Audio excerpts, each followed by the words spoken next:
take kindly to a pamper-wearing president.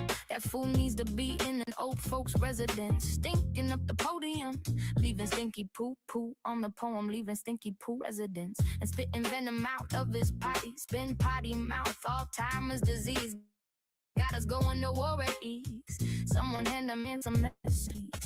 Bitter sugar, please. Someone give that man some sugar diabetes. He thinks the Constitution's made of toilet paper, wiping laws away like a dirty diaper. Tweeting tantrums at 3 a.m. from his gold-plated crapper, calling it executive orders while the country gets splatter press conference, finger painting with the nuclear code, melting down like ice cream on a hot campaign road. Somebody check, speak up, it's full of diet ego. We need a grown-up in charge, not a man-child Lego. Sworn in with his hand on the Denny's menu, thinking Article 2 means a table for two. Pardoning his golf balls for treason in the sand trap, while the cabinet's playing musical chairs on a sinking map. State of the Union sounds like a juice box tantrum. Every fact checker just gave up in ransoms. Someone swapped the new codes for rice phone before he rage quits the minute from his golden throne.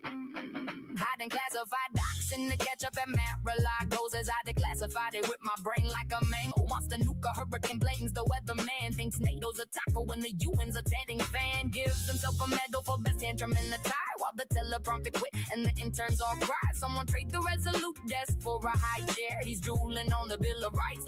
No sauce there.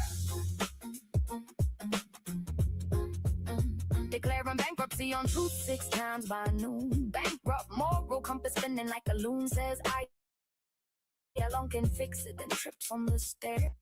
Blames the stairs for treason and the press for the air. Wouldn't really get to hear the graphing Bibles with the ketchup stained car.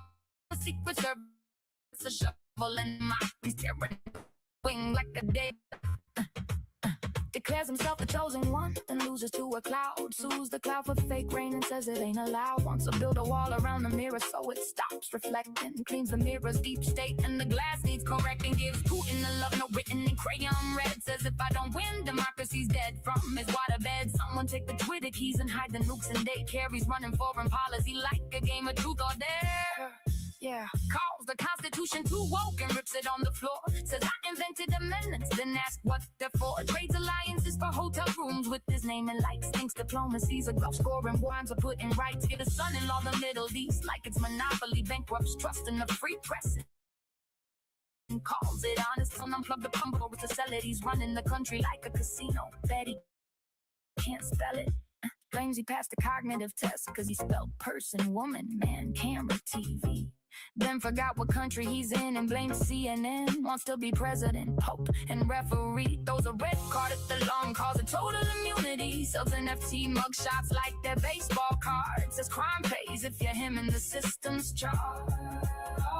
Some check the White House for adult supervision. He's treating democracy like a failed business decision. Somebody take the keys, take the phone, take the mic. Take the ketchup bottles he's using to write. Pamper wearing president, throwing tantrums all night. Thinking yelling fake news makes the wrong ones right. Hand the man some medicine and a little bit of sugar. Put the new codes in the timeout. He's too big a booger, spin potty mouth, running round the resolute. We don't take kindly to a diaper in a suit.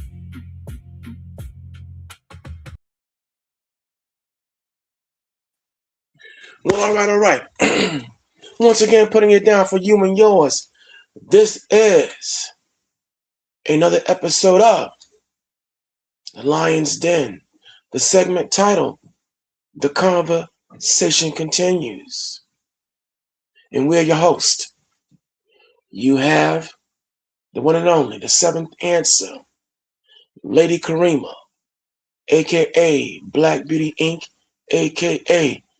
Dark Delight, because in the beginning was darkness, and out of darkness was brought forth the light. And the lion's den is the light of all lights, bringing forth illumination and revelation on all issues throughout this nation, okay? And internationally as well. And I am your brother, your friend, and servant, Dark Storm.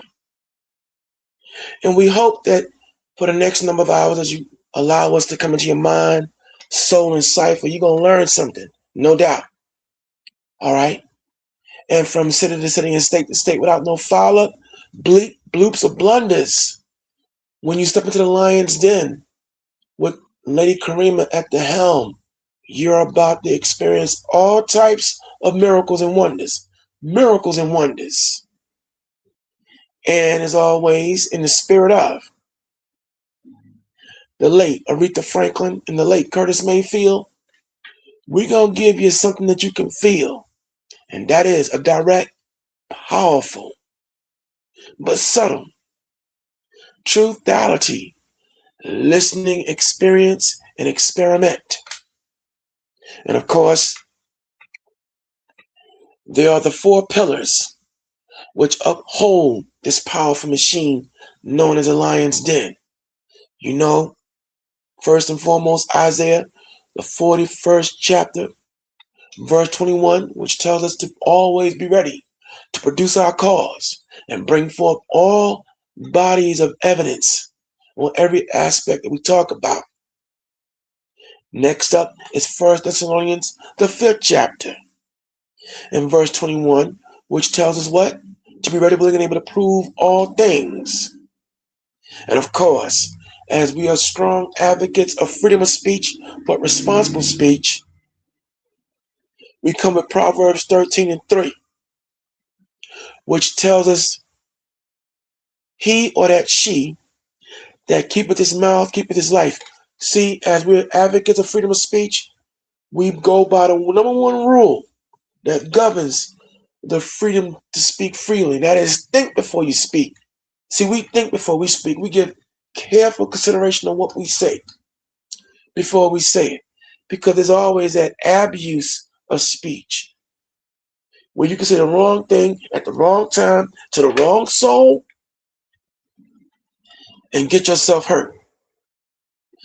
And of course, we come in the spirit of Joshua, the 1st chapter, verse 7, where the Lord told Joshua to be strong and of good courage.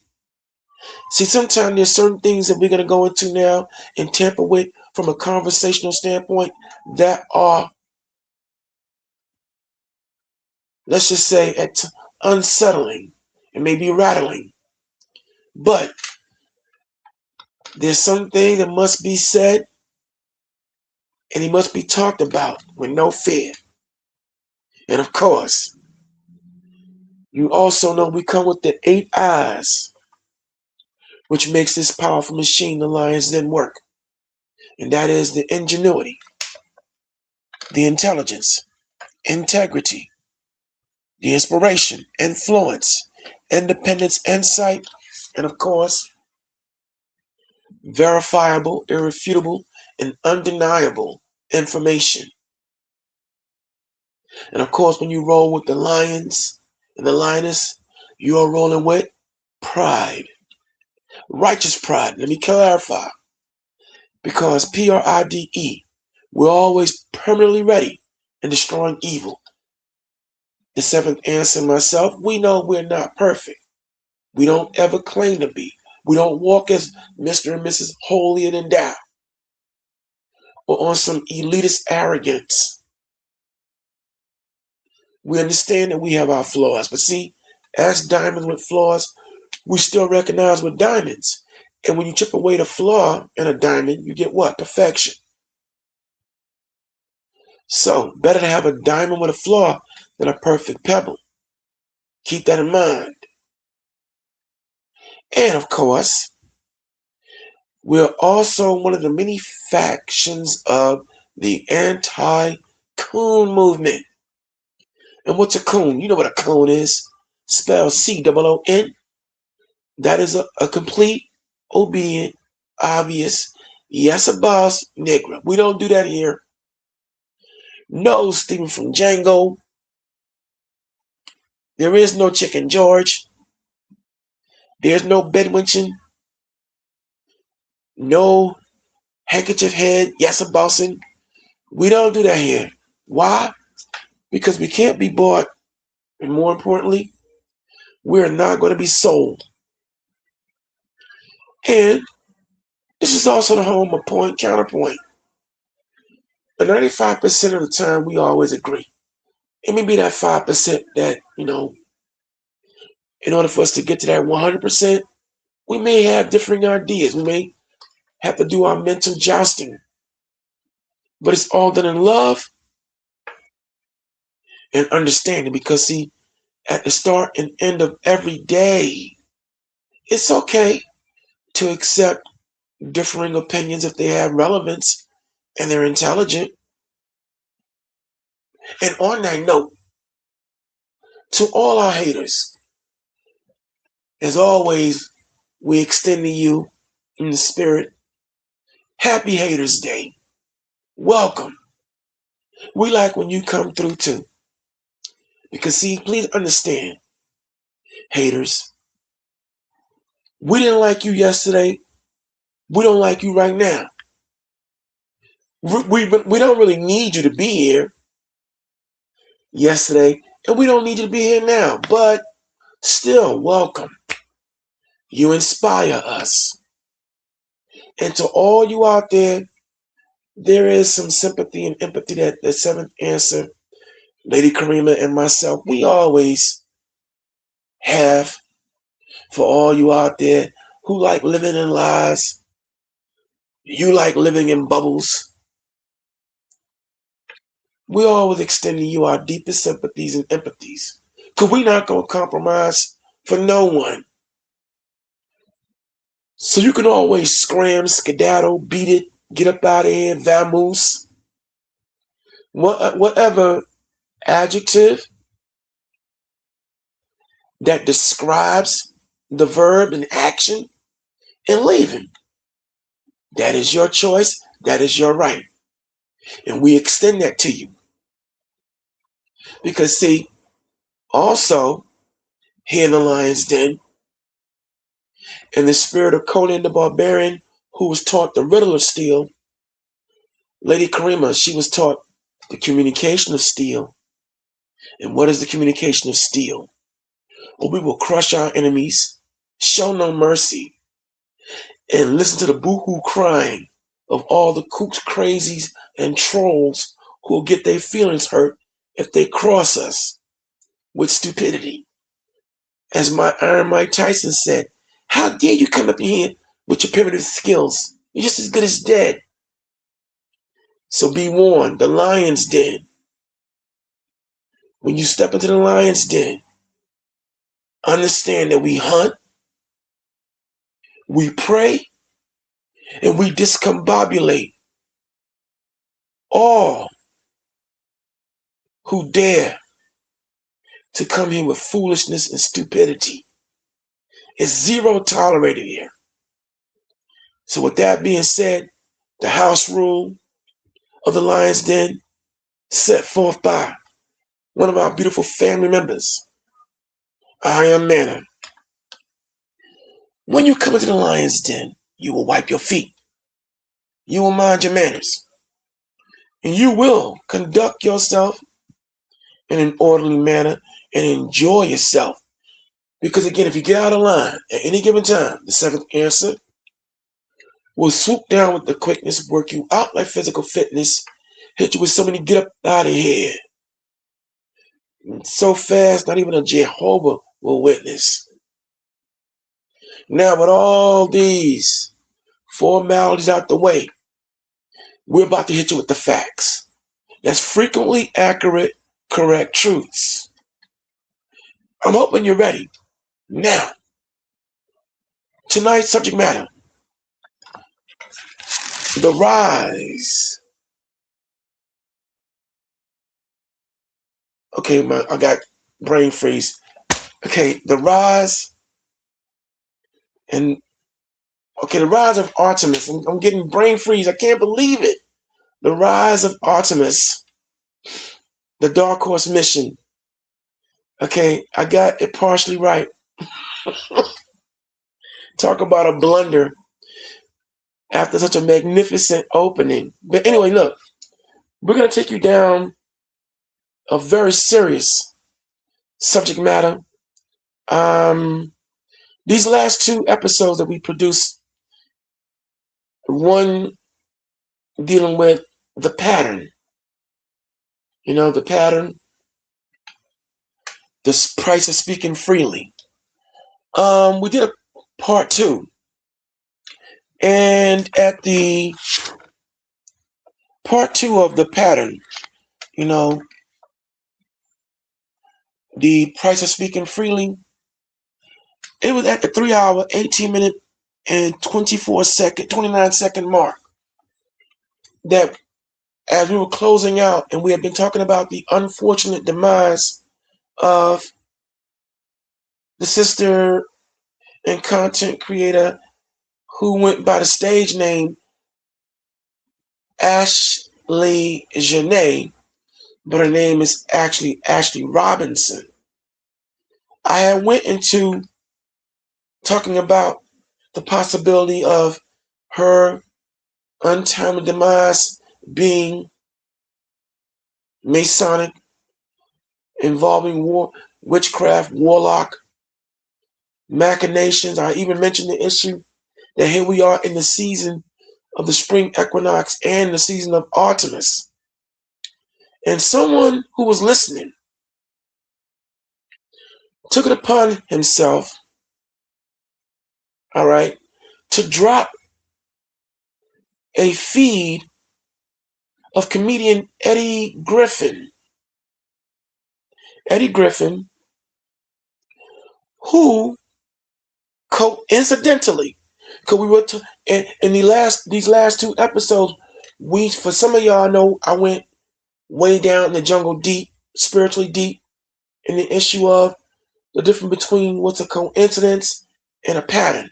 Here it is, coincidentally, on one of his shows, Eddie Griffin was talking about demonology, Artemis, the space mission, and the fact that right now, as we speak, 11 scientists, some of whom specialized in science, aerospace dynamics, nuclear propulsion, and defense construction. 11 are all now dead, some are missing.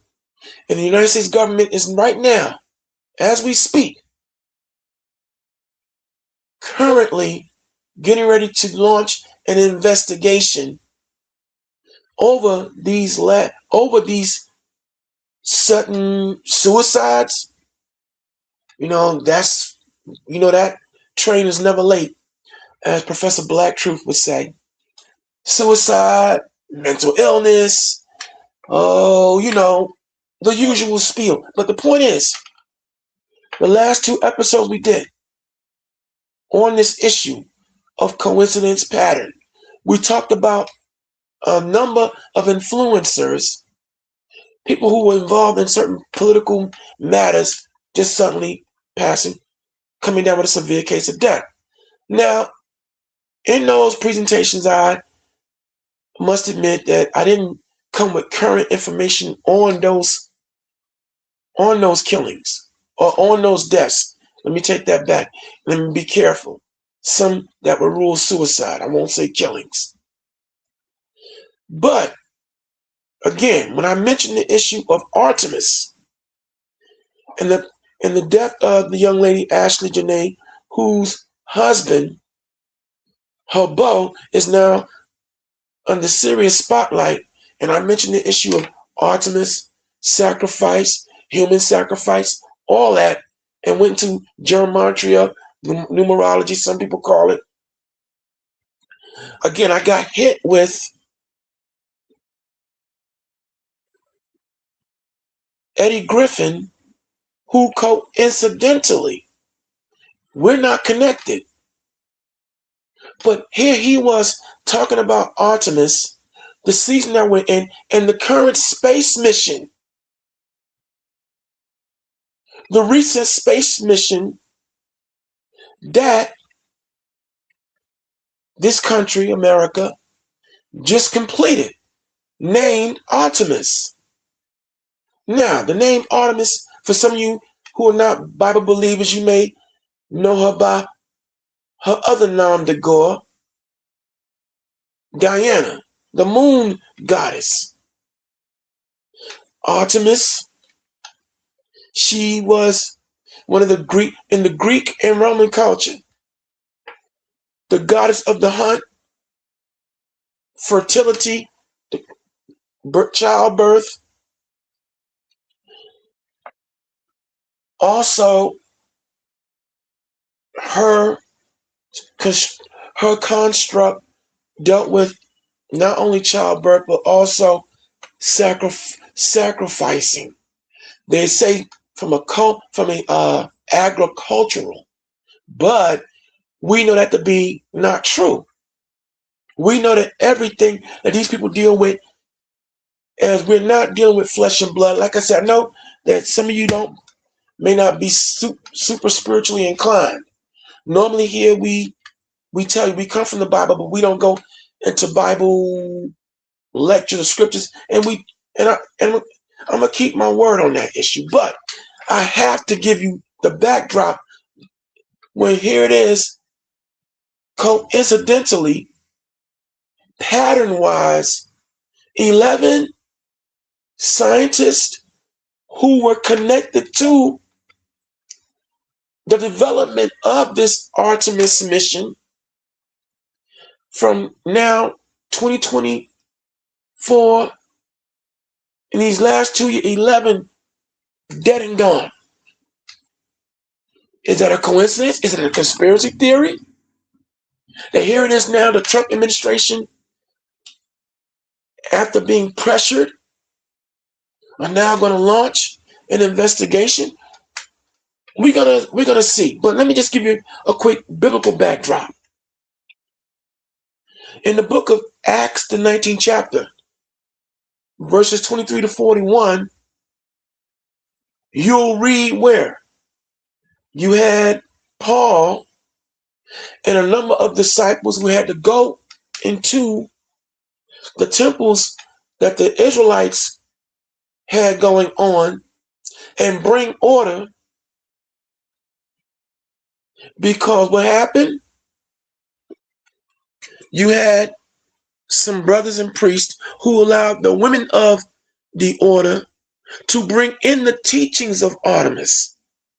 In other words, going against the Lord's, thou shalt not have no other gods, no other kinds of practices before me. It was a great, huge upset. Okay? And Paul had to come in, bring order, remove the teachings, and this took place in the 2nd century. It was so bad that it took Paul to make an edict on he suffered not a woman to usurp authority over man, and the whole issue of I suffer not a woman to teach. But let me get that clear. Let's make this clear, because some brothers tend to run with that about a woman not supposed to have no say-so at all in spiritual matters or in the temple or teaching. It was at that time. It was only for that time and for that matter, which could also be applied today if you bring anything that the Lord said not to deal with. But that could also apply to a lot of you brothers out there with a girly man spirit on you. But anyway, let me not digress. Okay. And then you had what was called the riot of Ephesus, which is found in 1 Timothy, the 2nd chapter, verses 11 to 15, which dealt with a different worshiping of the goddess Artemis. But still, it was a big riot where you read about for about 2 hours, they were saying all hail Diana, which is Artemis's other name. She's known by Diana, which goes into the whole issue of Wonder Woman, Diana Prince and all that. Yeah, that's that train of thought. But here it is. It just so happened that here we are dealing with a space mission, Artemis, and at the same time, what's happening in the area of,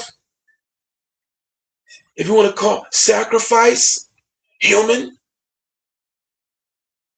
we got this war in Iran. We have all kinds of other issues going on where people are dying en masse. Think about that for a second. We had three lunar eclipses.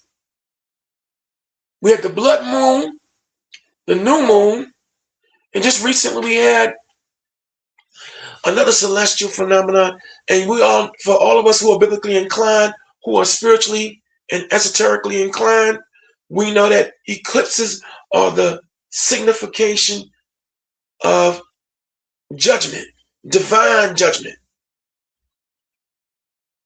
So what we're going to do, we're going to go down this rabbit hole, much needed. For some of you, it may be too heavy, but the thing is, there's a pattern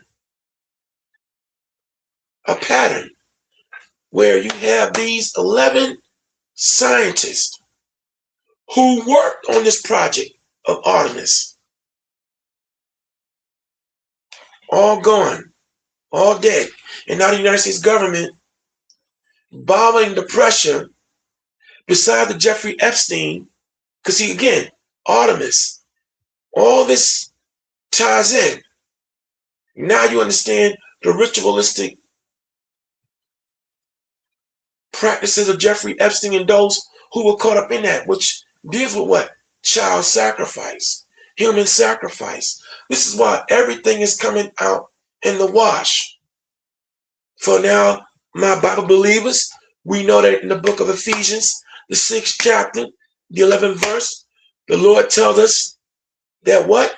We're not battling against flesh and blood anymore, but we are dealing with spiritual wickedness and high places. Angels and demons are real, and this is why you're seeing all throughout the earth all types of phenomena are happening. Now we're not going to bog you down again with a sermon, but what we're going to do as the show progresses and as we discuss these issues, for those of you who are inclined, we hope that we can keep you locked in. For those of you who may be curious, we hope this locks you in. But we're going to bring forth information. We're going to even have someone come through in video breaking down this demonic structure of this space mission. There's some who said it was a hoax. I'm not concerned with that. What I am concerned with is the season that we're in, the equinox that we're in. Maybe now we understand what this declaration of war and sending all these American soldiers off to die as these demons have to be fed.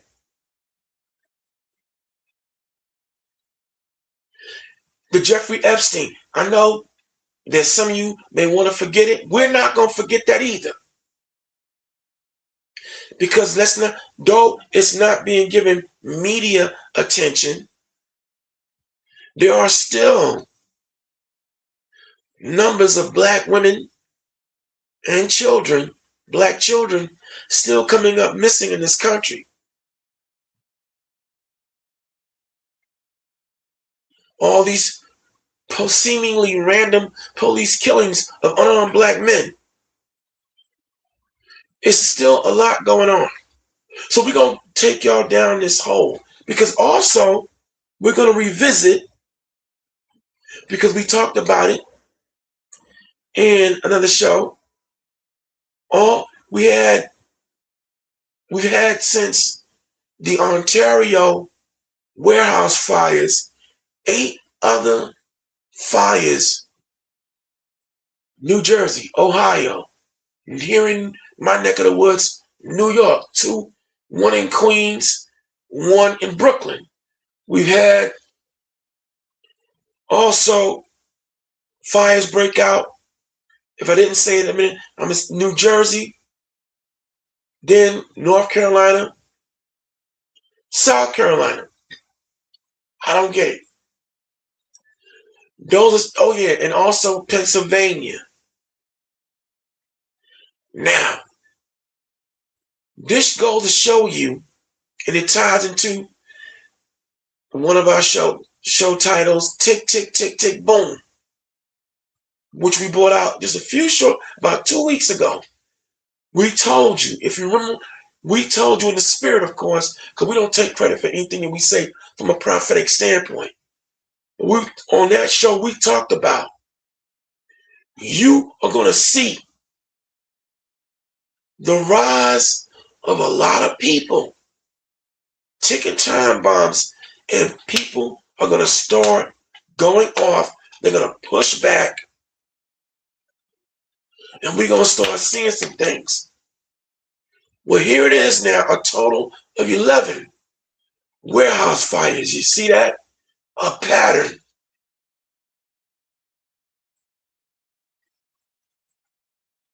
So we hope that you will enjoy this presentation. Like I said, we're not dealing with theory, but we are dealing with some serious conspiracies. And what's a conspiracy, y'all? When 2 or more people sit down and plan evil and ruthless acts. So let's pay attention to what's happening around us. We were just in Passover season, where Christ, for those of us who are Bible believers, and we celebrate Passover, where Christ, the death angel who went through Egypt and avenged the blood of our forefathers and mothers who were murdered and killed in that time frame, during Ramses II, who was in rulership at the time. Yeah, that's right. See, everything is connected. Also, it's a recognition for all of us Christ believers. I know there's some of you out there who are Old Testament only, but Christ being the ultimate sacrifice to bring the children of Israel back to the connection with the Lord. But the thing is, again, to Mr. Tilley, I thank you for your astute observation and giving me that Eddie Griffin clip. And we're going to start now investigating and going down this rabbit hole of what's happening. Is it coincidence or a pattern? Let's go to work, Seventh Answer. Let's take it away.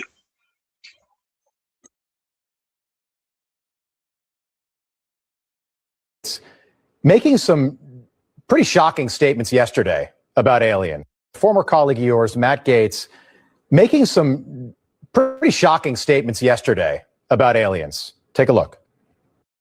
I had someone come and brief me who was in a military uniform, worked for the United States Army, that was briefing me on the locations of hybrid breeding programs where captured aliens were breeding with humans to create some hybrid race that could engage in intergalactic communication. Aliens that were living were in forced breeding programs with humans that had been abducted from war zones and from even the caravans of migrants.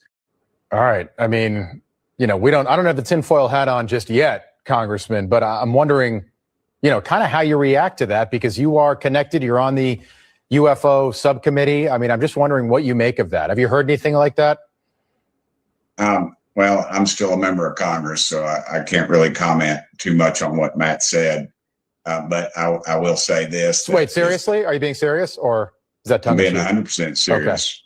I've been 100% serious. I've been briefed by just about every alphabet agency there is. And I'll just tell you this, if they would release the things that I've seen, you would stay up, you'd be up at night worrying about or thinking about this stuff. We just need to disclose it all. I'm sick of it. Well, I was briefed. I'll just tell you this. I was briefed last week on an issue, 2 weeks ago. And it would have set the earth on. This country would have come unglued, I think, if they would have heard all that I heard. They would demand answers, and we need to. But it's never going to get, unfortunately, it just keeps getting covered up and covered up. And the people that know are dying or disappearing, as the case may be. Wow. And for the record, I'm not suicidal and I don't take risks. So, I'm glad you said that. I'm speechless, Congressman. We will have you back. You should be. And I told the president, release it all. And the problem is the people that are around the president don't know and the president doesn't know the questions to ask. A few of us are going to have to get with the president and tell him what he needs to ask and where he needs to look. I mean, we're in meetings and they give addresses and tell locations of items, I'll just say. And the public has a right to know, dadgummit. It's your tax dollars. Absolutely. Let's get it out there. You got my attention, Congressman. I appreciate you being as forthcoming as you have been tonight. And we look forward to having you back. Look, I know Donald Trump wants to disclose something. He hasn't done it yet, but I think he wants to be the president to do that. Tim Burchett, thank you. He does. Yeah, he does. There's a story that caught our attention. We're talking about a number of U.S. scientists, some connected to very sensitive research, who have died or disappeared. Let's break down what we know so far. We're going to start with Carl Grillmar.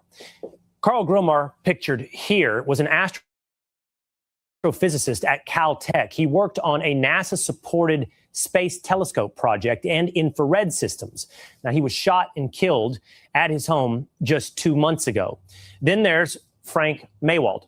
He was a senior scientist at NASA's Jet Propulsion Lab, focused on advanced satellite systems, and he died nearly 2 years ago, but his cause of death has never been made public.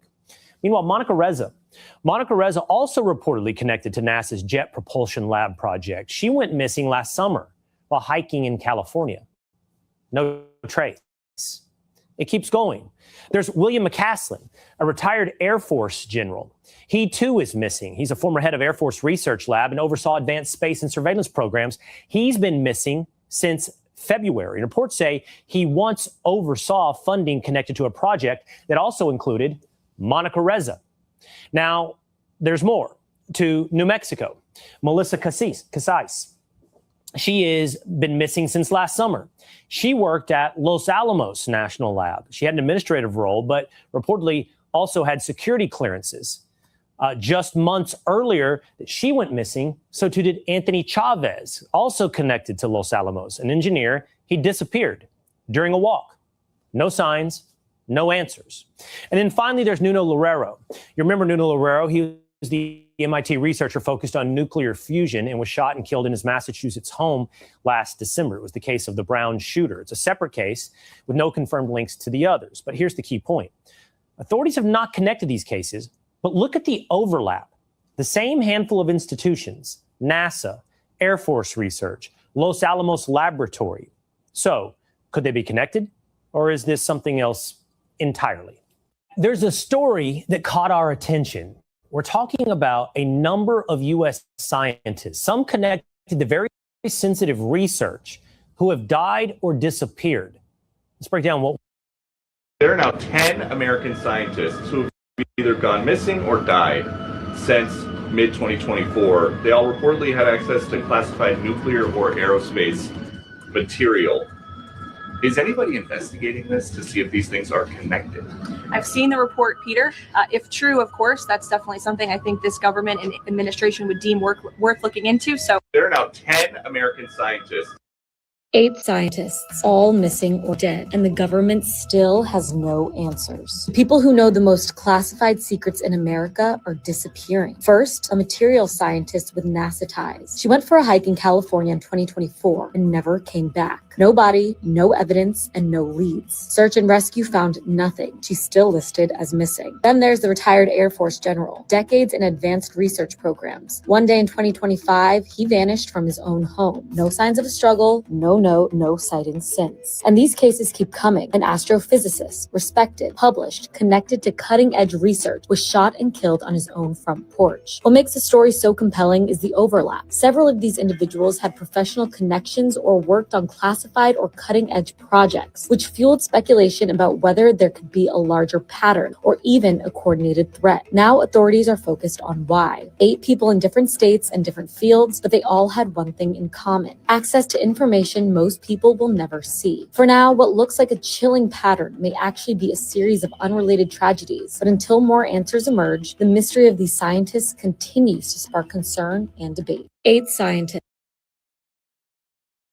An unsettling mystery: at least 10 American scientists, military officials, and associates have been found dead or suddenly vanished. And now some lawmakers are calling for an investigation. Brooke Taylor is live from Dallas with more. I've been sort of following this, but I'm looking forward to your report so I can better understand it. Hi, Dana. Well, there's definitely a lot of questions surrounding this because at least 10 of those scientists, military officials, and employees, as you mentioned, who are tied to America's most sensitive nuclear and space programs have either just vanished or disappeared in the last few years. So we hope we'll break this down for you. We put this together. The cases span from July 2023 to now. In some, deaths remain unexplained or lack full public detail. In others, sudden disappearances with few answers. So check out some of these cases. Most recently, retired Air Force General William McCaslin vanished in February. He walked out of his Albuquerque home, leaving behind his phone. Previously, he oversaw some of the Pentagon's most advanced aerospace programs. Then check out this case, also in February.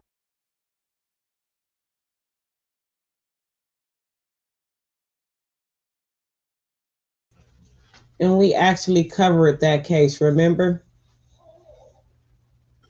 Yes, I do, vaguely, but fill everybody in. We did with the UPAs, remember? He was Oh, one. yes. Okay. Yeah, so All right. This was just okay. Yeah. All right. Yes. Very sharp. Let's continue. Astrophysicist Carl Grillmeyer, who worked closely on NASA missions, was killed outside of his home. Police did arrest a suspect in that case. Then 8 months earlier, U.S. rocket scientist Monica Reza disappeared while hiking in California's Angeles National Forest. Records show she worked on advanced aerospace materials. I spoke to Congressman Eric Burleson, who's calling for an FBI investigation. Well, these were not ordinary citizens. These are some of the most advanced scientists that are working on some of our most critical nation secrets. This has all of the hallmarks of a foreign operation. And so this is something that we need to be investigating. And Dana, so far, no local authority has publicly connected these mysterious deaths and disappearances. We did reach out to the FBI last night, who told us they have no comment. An unsettling mystery: at least 10 American scientists. He was like, if you haven't had a U.S. government agent come to you and say, stop, shut the fuck up, stop, shut the fuck up. If that hasn't happened, they're going to let you do it. They're waiting. There are SSP motherfuckers that are fucking twiddling their thumbs. Like, is Amy not going to publish soon? Gah, we've been influencing this bitch forever. Doesn't she know we want her to publish? Jesus. Like, there's multiple people doing that right now. And on the other side of the fence, there's multiple parties looking at each other like, didn't we tell this bitch 3 years ago that we kill people for this? Is she not listening? What is she doing? She's still doing it? What? We told her we were going to kill her 3 years ago. So I have these two different scenarios floating constantly in my life where I have people being like, do it. You're the one, do it. And then I have multiple people being like, they're going to kill you. Don't do it. They're going to kill you. He was like, if you need partnerships well ahead of time, period. Like, you can't be calling these people to be like, can I disclose UFOs tomorrow? You have to be like in talks with these people. And so we need to pick, Mark and I have been talking about this already. We need to pick the most credible person we can possibly get who will publish it and talk about it on TV. I was thinking Tucker Carlson needs to be the one. I started the Institute for one reason, the Institute. I started it as a public facing persona to disclose anti-gravity technology through. Because I told Mark this, if you stick your neck out in public, at least someone notices if your head gets chopped off. If you stick your neck out in private, fuck you. They will bury you. They will burn down your house while you're sleeping in your bed, and it won't even make the news. The third time we noticed someone had broken in, he plugged in a pair of Bluetooth headphones to charge into a micro USB right as we left. We go to the bar. It's like a Sunday afternoon. We go to the bar and we work for a while together in one car. We come back. The headphones are unplugged. They're exactly where we left them. He plugged them in at 36% battery. We left. We come back. They're unplugged. They're at 36% battery, which means someone unplugged them almost immediately after we left. And so I'm like, that's weird. What are they dicking with the headphones for? I walk into our bedroom, and my panty drawer has been dug through, and there are pairs thrown on the floor so that I will notice that my panty drawer has been dug through. And I'm like, I'm pissed now. They're not panties that you wore, right? No, like they dug through the drawer. Like every girl has impractical panties that she gets for like bridal showers, birthdays, bachelorette parties. You never wear them. They're in the bottom of your panty drawer. You forget about them. They dug through my panty drawer and they pulled out the impractical ones. They pulled out the impractical ones I never wear and they threw them on the floor so I would notice. And I was like, I'm fucking pissed now. I need to disclose soon, man. I need to tell them soon because it's like escalating. It's getting more and more aggressive. Like over the past, this has been going on for like, I don't know, 4 or 5 years. And over the past 12 months, it's been like escalating, like more aggressive, more invasive, digging through my panty, like digging through my underwear drawer and sexual threats over the past like 3 to 6 months. And now I'm like, fuck, I have to publish. Fuck, I have to publish because like, it's only going to get worse until I publish. There's no way out of this. There's no in control of the most intelligent, powerful species on the planet would be to completely divide them from the love within themselves. As soon as they are old enough to begin creating an understanding of who they are, force them into a system that teaches them that it is wrong to be yourself if you're. All right, we're back.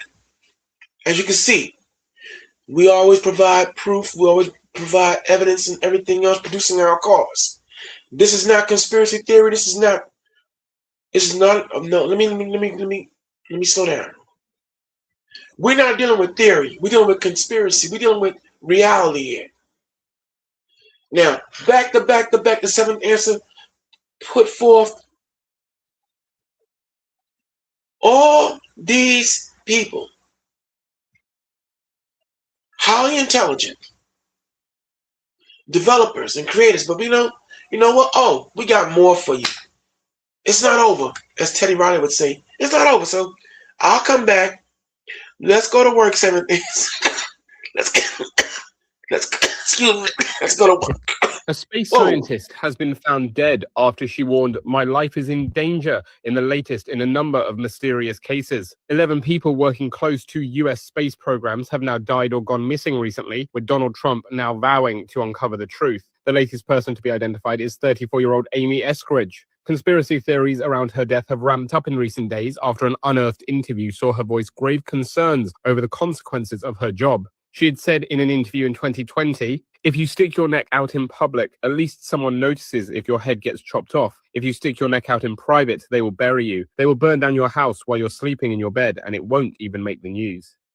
A space scientist has been found dead after she warned, "My life is in danger."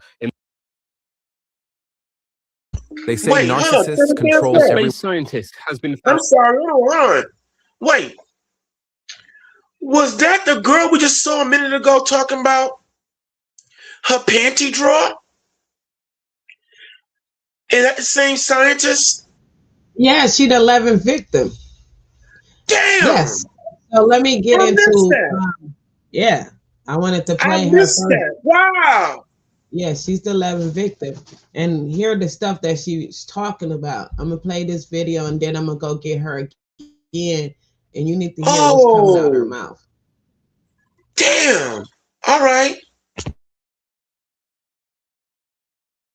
Just before her death in 2022, Amy Eskridge had announced plans to present her groundbreaking work in anti-gravity technology.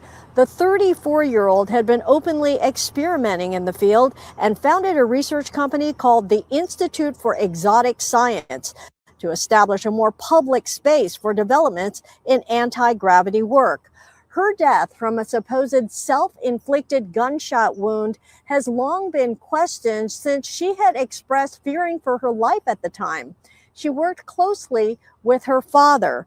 According to NASA, Richard Eskridge is a retired engineer whose many projects included novel work on a system to propel spacecraft with high-speed plasmoids. In speaking with him, Eskridge dismissed any link between the death of his daughter to the 10 other scientists who've mysteriously died or gone missing over the past few years. All had links to government secrets and programs tied to military defense and UFOs. Richard Eskridge did not want to be interviewed, but he told me on the phone, scientists also die just like other people. Nonetheless, suspicion abounds. Just before her death in 2022, Amy Eskridge had announced plans to present her ground.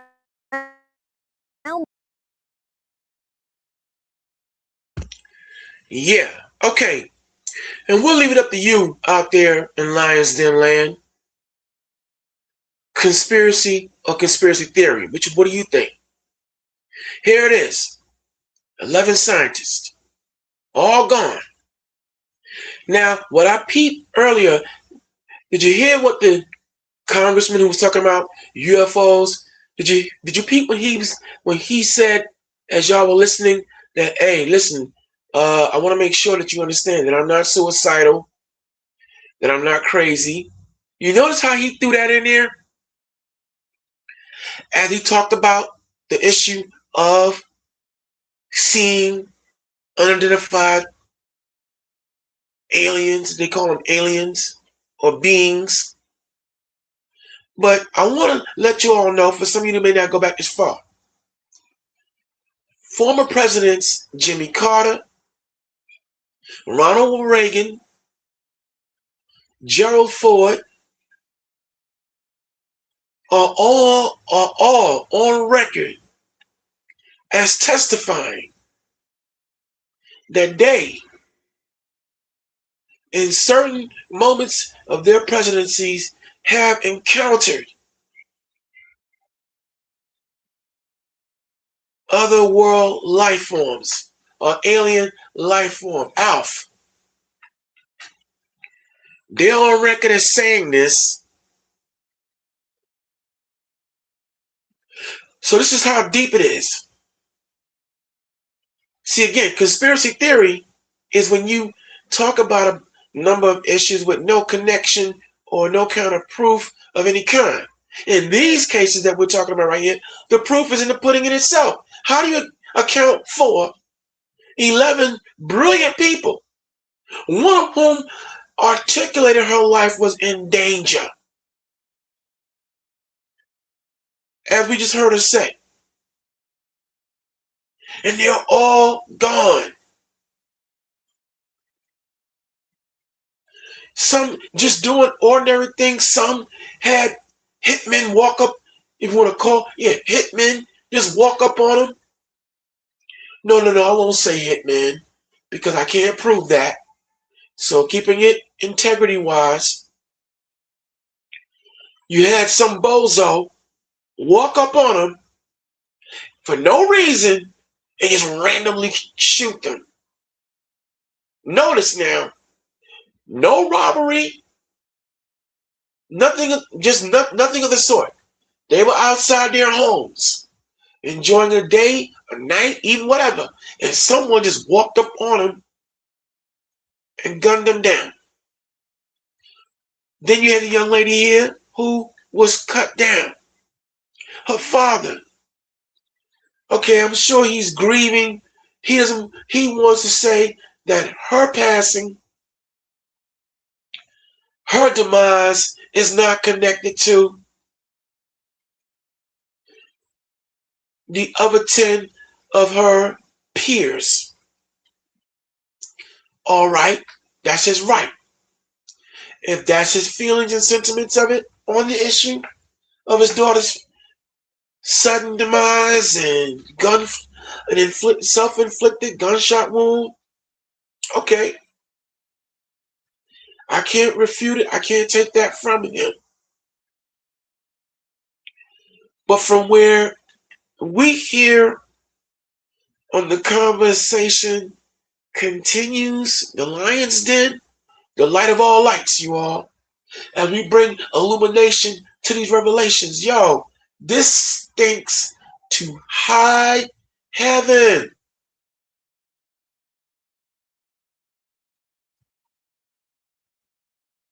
What we're looking at in this particular instance, again, are we looking at a coincidence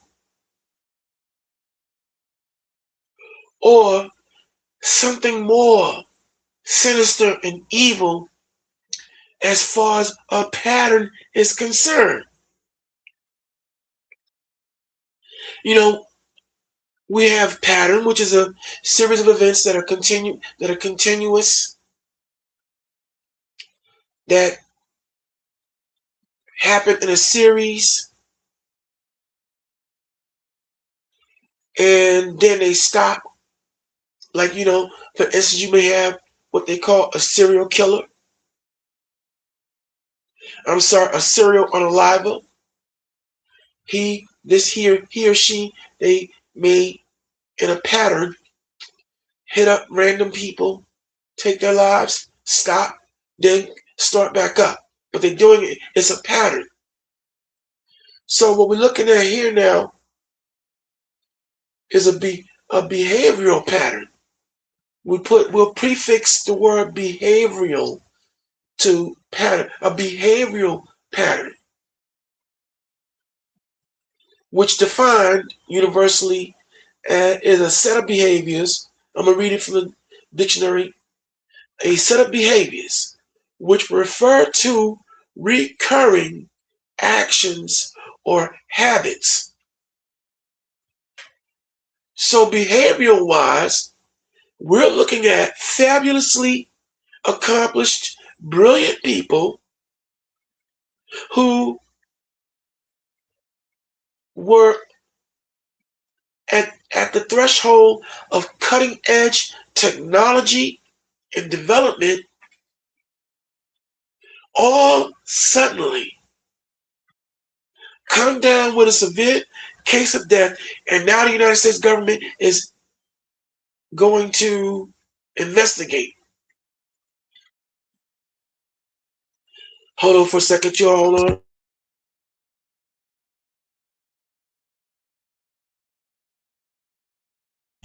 I'm back. Yeah, but all these people connected to this Artemis project as well. Artemis, the moon goddess, the goddess of fertility, agriculture, sacrifice. But in the satanic order, don't get it twisted. Here we are in a time frame of, from a gematria standpoint, numerically, because these people, when these Satanists and those who operate on what we call the left-hand side or the dark side of the force, they are very precise. They are very calculated. They do things by the numbers. It's not just something that just happens randomly. Date, the time. Hold on. Wow. The date, the times of these people's death. There's a lot that goes on that I'm not going to go too deep into, but there are some of you out there, you understand where I'm coming from. So those with eyes, as Christ said, see. Those with ears, hear. But we're going to continue on as the conversation continues, talking about what needs to be talked about. And we better pay attention to what's going on around us. Take it away, Seventh Answer. Didn't we tell this 3 years ago that we kill people for this? Is she not listening? What is she doing? She's still doing it? What? We told her we were going to kill her 3 years ago.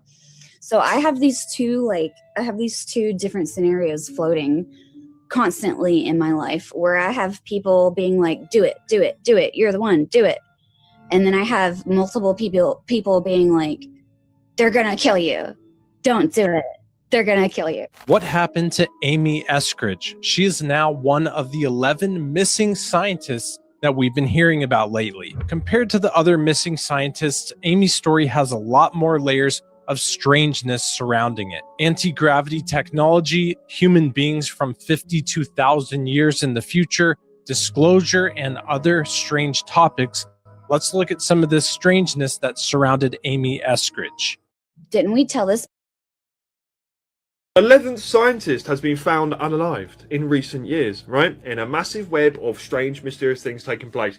This is Amy Eskridge, a scientist experimenting with anti-gravity tech, was found unalived at 34 years old, and she warned that her life could be in danger, making another mysterious case of unalivings and disappearances in recent years. Amy Eskridge was just only 34 years old when she allegedly was unalived from a self-inflicted gunshot to the head in Huntsville, Alabama in June. However, neither the police nor the medical examiners have publicly released any details of an investigation ever taking place.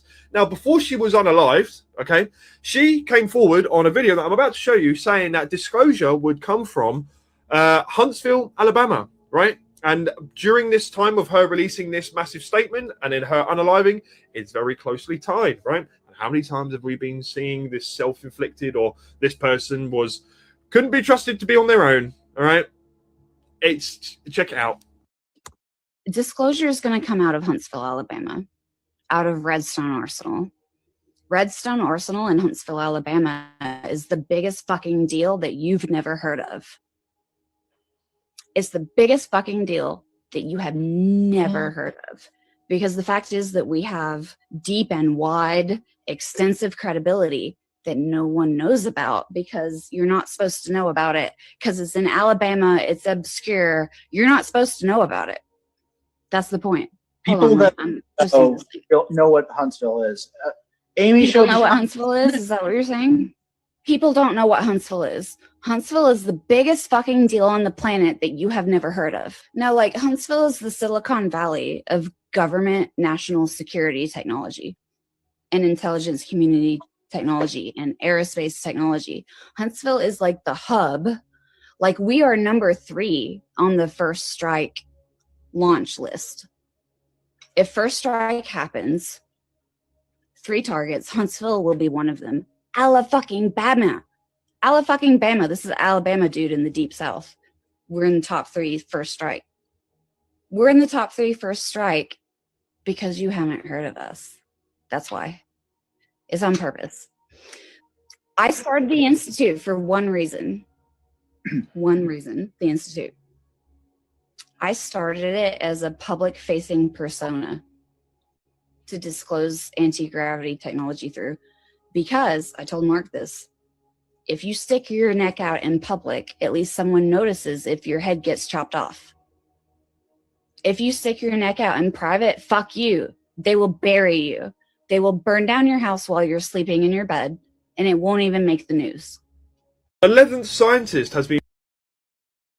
Like, my girlfriends that I've known since I was like 8 years old, like, they're 32 now, like I am, right?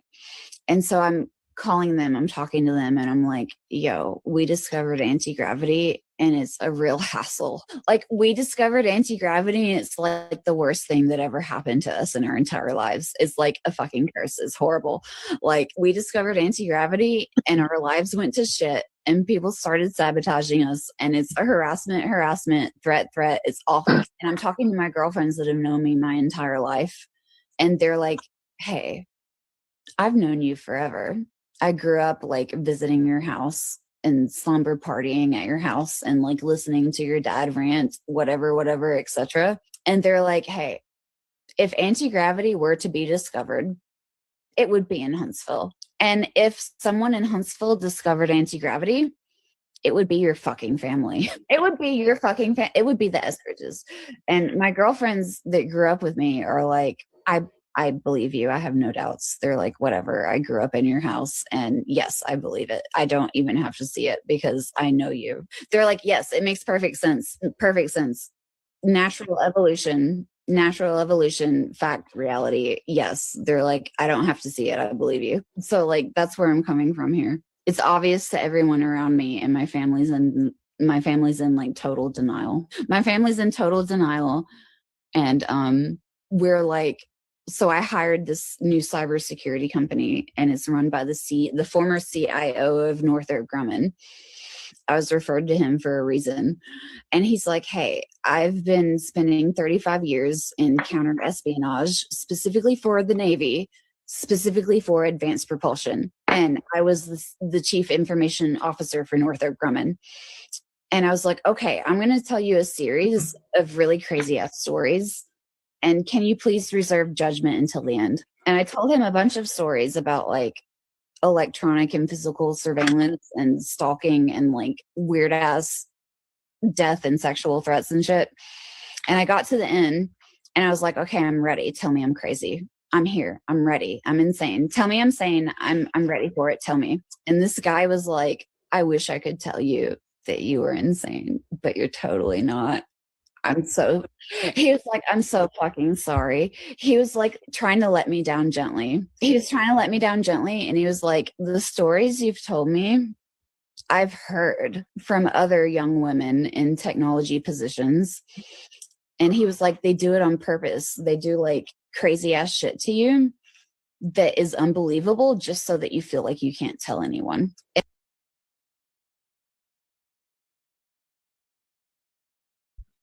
And there you go. It's called. Does that sound familiar? It's called gang stalking. Say again? It's called gang Yes, stalking. we talked about. Yes. We did cover that. Yes, we did. You went deep into that too. Wow. And not only that, she's echoing what comedian Dave Chappelle said about the issue. Don't let someone tell you that they're crazy. That's dismissive. Are they crazy? Or there's something really else going on? She was really on edge, but you heard what she said about her family being in denial? Like I said, those who are watching, as this conversation continues, these are the rabbit holes. These are the current events currently happening in real time right now. Make it make sense, y'all. Make it make sense. From influencers to now scientists. We found out that again, they were in different aspects of aerospace dynamics, nuclear propulsion, defense, structuring, anti-gravity, all these different types of science, from physics to biology to, chemical. And all these people died within a year of one another. A pattern. And here we are, 11. She's the 11th one. The numerical significance of 11, when you go into the issue of spirituality, transfiguration, transformation, yes, death.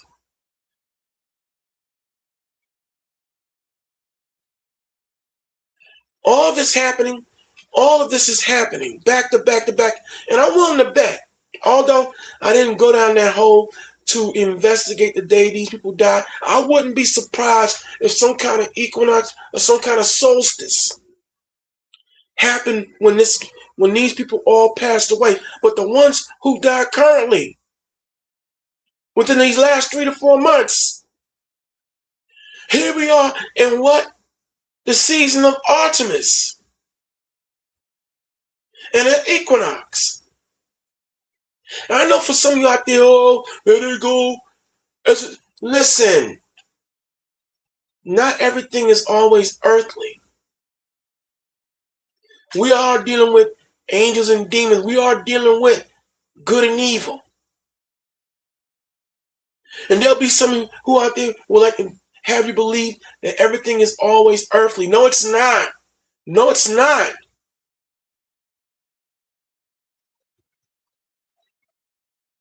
But We don't want to force nothing on anyone, but if you can't see, here it is. We did 2 shows pattern. We broke down the difference between what's a coincidence, what is a pattern. We broke down now the issue of behavioral patterns. And did you hear what this woman was saying, you all? When she said, listen, she saw what was happening to her peers. She peeped everything. Now the language is colorful coming from her, but we don't censor here. Although we do advocate, people being young scholars, not the YN. We promote YS, but we don't censor here. These are individuals who are speaking from the heart. So whatever they say, we allow it to be said. So we'll ask for some of you to excuse the language of these individuals because we don't control that. We can only control ourselves. And for the most part, Kareem and I, we're well-spoken, although we can get colorful, but that's not the issue. The issue is right now, the rise and development of Artemis, the Dark Horse Project, as I call it, the Dark Horse. Now, horses biblically indicate power. A dark horse is one of the, or the black horse of the apocalypse. In the scriptures, in the book of Revelations, the dark horse, the black horse deals with what? The people be crying for justice, crying for what's right. There'll be, when you have all the other horses of plague, famine, death, destruction, war, you have the dark horse where it deals with people, the upheaval of people crying for justice, crying for what's right, as they're being deprived of justice. The dark horse then ultimately goes into the warlike spirit that is prophesied will overtake a great many people. And we're in that time. We're seeing it now. But 11 souls gone just like that. And now the government is only now moving their feet to investigate. But I'm willing to bet, just like the Jeffrey Epstein files, I'm willing to bet that all kinds of stalling, all kinds of excuse making, feet dragging, and cover-ups will occur. So for those of you out there watching, what say you? Let me get back to these videos because I got a few lined up. I just wanted this. Now you should have told me that, and I'd have shut up sooner. So I'm gonna shut up right now. Let's go to work, and this gives me a chance to eat an apple anyway. So go ahead, go to work.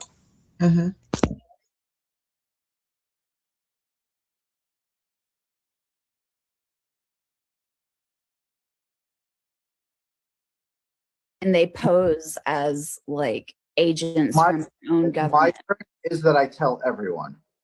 And I by do telling too, everyone, but, like, you protect yourself.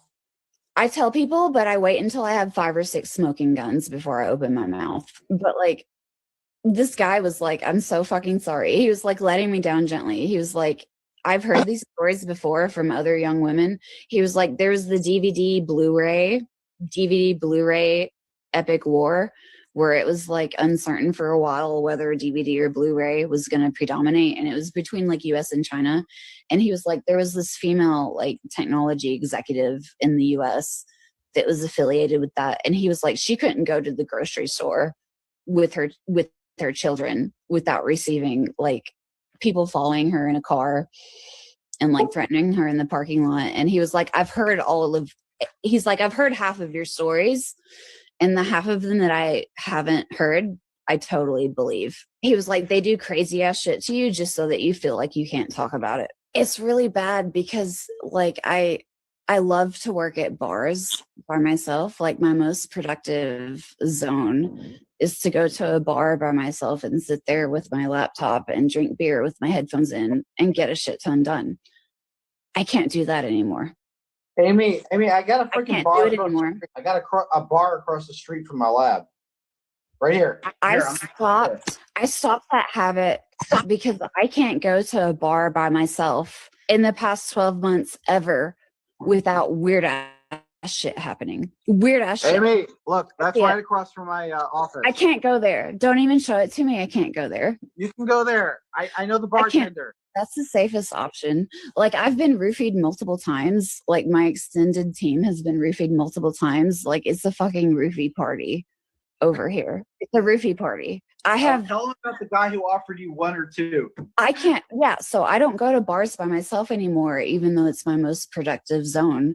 Because in the past 12 months, if I sit down at a bar by myself, some dude will come, like some 50-year-old dude will come and sit next to me and turn to me and say, do you want 1 roofie in your drink or 2? I'm like, okay. And then he'll like drop buzzwords that are relevant to my life. And I'll be like, I'm getting the fuck out of here. And then sometimes I just end up like twice now, three times. It's like, I'm really fucking drunk. I shouldn't be this drunk. I didn't drink enough to be this drunk. What's happening? What's happening? Why am I so messed up? And then all of a sudden the people at the bar around me are like, what do you do for a living? Tell us, do you work for the government? What do you do? You're sitting there at your laptop. It looks cool. Tell us what you're doing. And I'm like, hey, you didn't ask me that until I suddenly was disoriented. Until I came back from the bathroom, finished my beer, and was disoriented and super fucking more drunk than I should have been. Like my girlfriends that So this is getting out of control now. Another scientist is dead. She was 34 years old from Alabama. Let's talk about it from the bedroom. Hey, you want to see a real UFO? So the Daily Mail is reporting a scientist experimenting with anti-gravity tech was found dead at 34 after warning that her life could be in danger, marking another mysterious case of death and disappearances in recent years. Amy Eskridge was just 34 years old when she allegedly died from a self-inflicted gunshot to the head in Huntsville, Alabama on June 11th, 2022. However, neither the police nor the medical examiners have publicly released any details of an investigation ever taking place. Wow, this is insane. This is from 2022, and we just now know about it. So I'm sitting here thinking about these other scientists who went missing, right? Like the case of Neil McCaslin. He just vanished, nowhere to be found. And what if this is just all a message? What if the people who's doing this is literally sending a message to the government saying that, hey, you know what? Do not investigate the UFO phenomenon. Anything related to alien tech or UAPs or anything like that, do not put your hands on that. And this is a way to send a message out there to politicians, to the public, or whoever. What if there's people behind the scenes? And I believe there is people behind the scenes that are very powerful, more powerful than politicians, to be quite honest with you. What if they are the ones sending this message by, taking out some of these scientists, right? It sounds like a conspiracy, but it's happening. It's happening as we speak. Now, President Trump was asked about whether he's going to investigate this issue or not. Take a look at this. There are these 10 missing scientists with access to classified stuff, nuclear material, aerospace. They've all gone missing or turned up dead in the last couple months. Based on what you've been briefed, what do you think is happening here? And do you think that this is connected or totally random? Well, I hope it's random. but we're going to know in the next week and a half. I just left the meeting on that subject, so pretty serious stuff. But we're going to be hopefully, I don't know, coincidence, if you whatever you want to call it. But some of them were very important people, and we're going to look at it over the next. You know what the weird thing about all of this is? In a recent interview, Eric Burlinson was asked about this whole situation, and he said they tried to get in touch with Neil McCaslin, right? This is the other scientist who vanished. And listen what he said. General McCaslin, for example, is someone that we had reached out to twice to try to get some answers from. He is someone who is a critical role in working for the Air Force, particularly when it came to research. He was the one that oversaw a lot of this advanced research. He was someone that was very difficult to get a hold of, but we reached out to him twice, and then he just mysteriously disappeared. Now, there's a lot of speculation out there about this whole situation, and I do have my own opinions about this. And I think this is just a message, right? Like these people are trying to send a message. You know, whoever is running this whole, thing behind the scenes, that's what they're doing. They're telling the government, politicians, they're telling the people, right? Do not look into the UFO phenomenon, right? Related to, technologies, maybe alien technology, UAPs or something like that, right?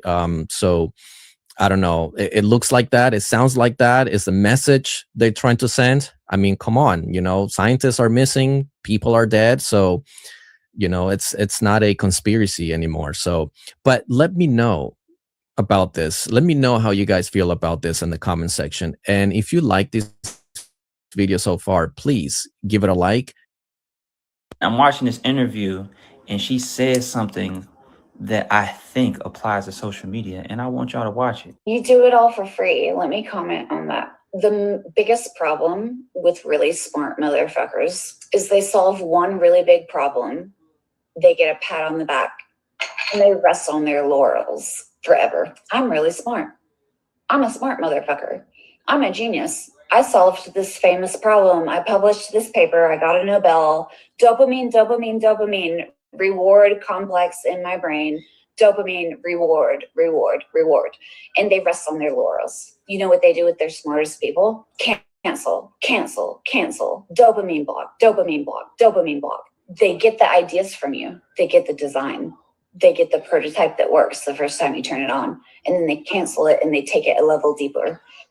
Because the fact is, it's a waste of your time. If you're a problem solver, if you solve impossible problems, it's a waste of your time to optimize a problem you've already solved for application. So what they do, you solve the impossible problem, and then they cancel it in the white world. They move it a level deeper. A level deeper, they optimize it for the secret application, and they give you a new problem, and then they cancel it. And then they give you a new problem, and then they cancel it. And a new problem, and they cancel it. And they psychologically abuse you into seeking the dopamine of the satisfaction of reward. And they use you as an idea factory. Now, does that not sound like social media right now?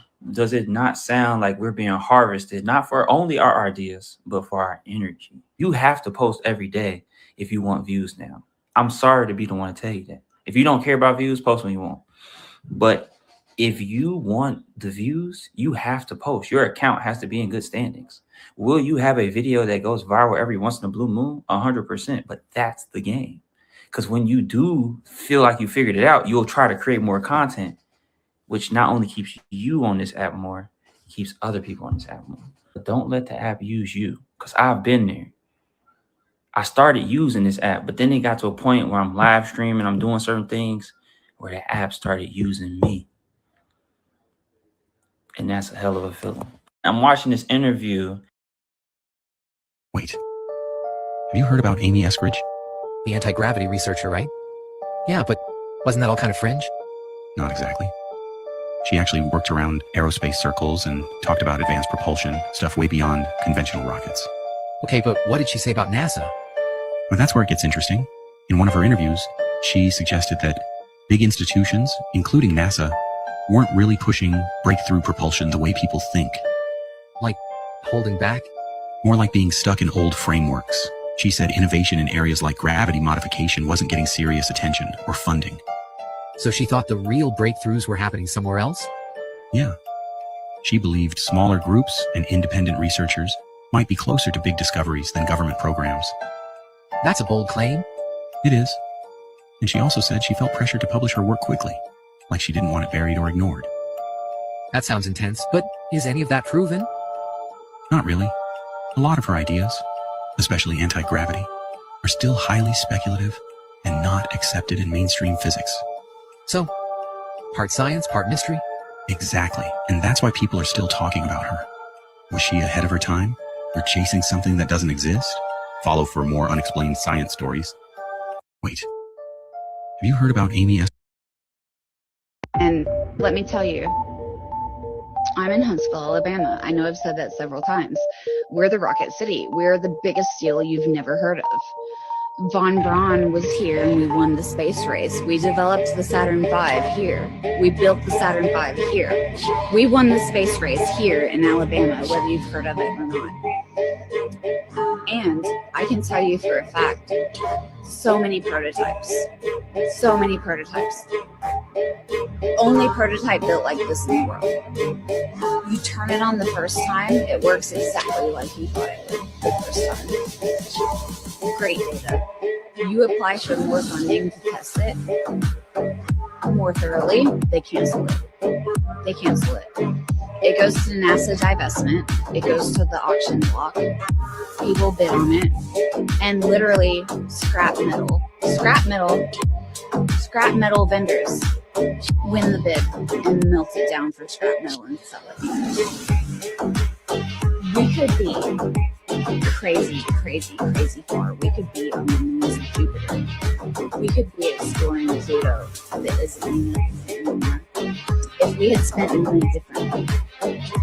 I can tell you the names of so many NASA scientists that are depressed and they want to kill themselves because they have built prototype after prototype after prototype in Huntsville, Alabama.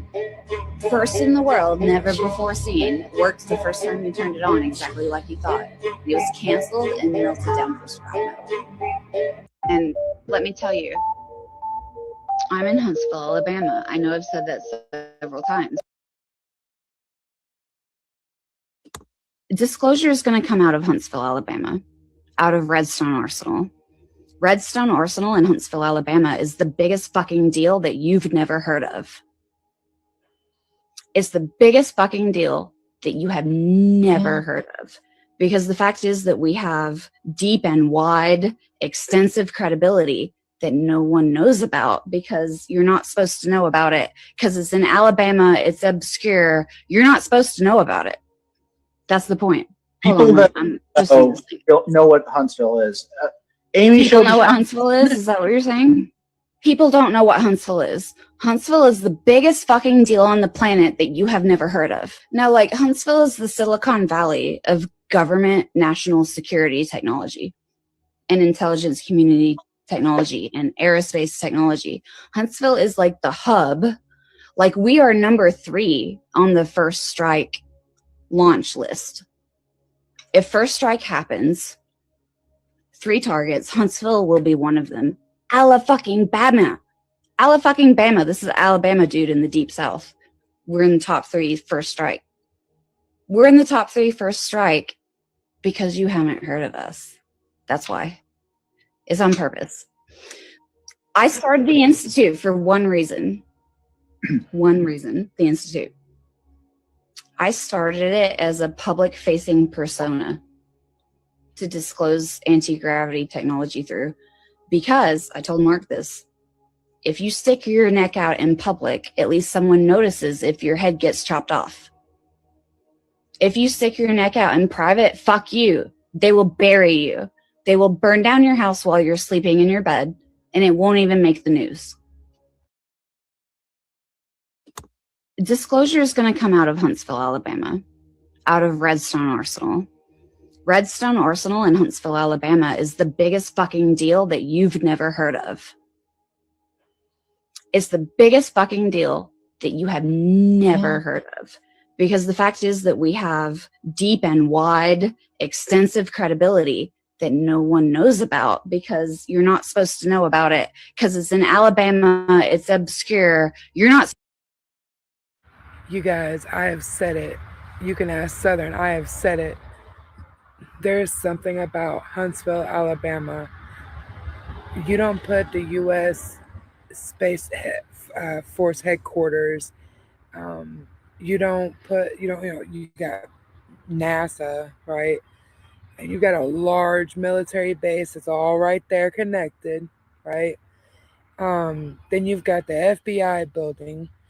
Then you've got all kinds of things here. You got Boeing. You've got, we are the Golden Dome Interceptor. We have the Golden Dome Interceptor. We've got all these things here. Now listen. And first, we also have pyramids here. They're just covered up with trees. Tennessee does too. Pyramids are everywhere. Warning news, whistleblower from Huntsville, Alabama was just unalive for exposing a disturbing truth that was hidden in plain sight. And because everybody is distracted with what's going on outside, we are missing what is happening right here. Yeah, so if you didn't know, Huntsville, Alabama is the home of the Space Center. Also, the home of the military Red Arsenal. Yeah. Girl, it's called Redstone Arsenal, but continue on. Also, the home of the military Red Arsenal. Yeah, all of their weaponry and developmental things that they are doing behind the scene with all of this advanced tech is happening at underground bases in Huntsville, Alabama. Nothing is as it seems, and everything is as it's perceived. Now, I'm going to say this. Anybody and everybody who lives or is around Huntsville, Alabama, around the arsenal, you hear booms all day long that will rattle your building. I'm at work and hear it all the time. I'm literally like right behind the mountain where Redstone Arsenal is. You hear it. So it makes you think, what do they really have there? What is really going on? You are not the Golden Dome Interceptor to protect nothing. I have said it in my gut. I feel it. Something huge is here. That's why it's getting so big. Disclosure is going to come out of Huntsville, Alabama, out of Redstone Arsenal. Redstone Arsenal in Huntsville, Alabama is the biggest fucking deal that you've never heard of. Because the fact is that we have deep and wide, extensive credibility that no one knows about because you're not supposed to know about it because it's in Alabama, it's obscure. You're not supposed to know about it. That's the point. Hold on. You don't know what Huntsville is. Amy, you don't know what Huntsville is? Is that what you're saying? People don't know what Huntsville is. Huntsville is the biggest fucking deal on the planet that you have never heard of. Now, like, Huntsville is the Silicon Valley of government national security technology and intelligence community technology and aerospace technology. Huntsville is like the hub. Like, we are number 3 on the First Strike launch list. If First Strike happens, 3 targets, Huntsville will be one of them. Alabama. This is an Alabama dude in the deep south. We're in the top 3 First Strike. It's on purpose. I started the Institute for one reason. The Institute. I started it as a public-facing persona to disclose anti-gravity technology through. Because, I told Mark this, if you stick your neck out in public, at least someone notices if your head gets chopped off. Told you. You're not the Golden Dome interceptor to protect nothing. And you for damn sure ain't gonna be number 3 on a target list to be shot at if you ain't got nothing. Trust that gut. And she was working on anti-gravity technology. You guys, we are up to 11 now in this string of missing or deceased scientists. Let me show you what Trump said. Scientists with access to classified stuff, nuclear material, aerospace, they've all gone missing or turned up dead in the last couple months.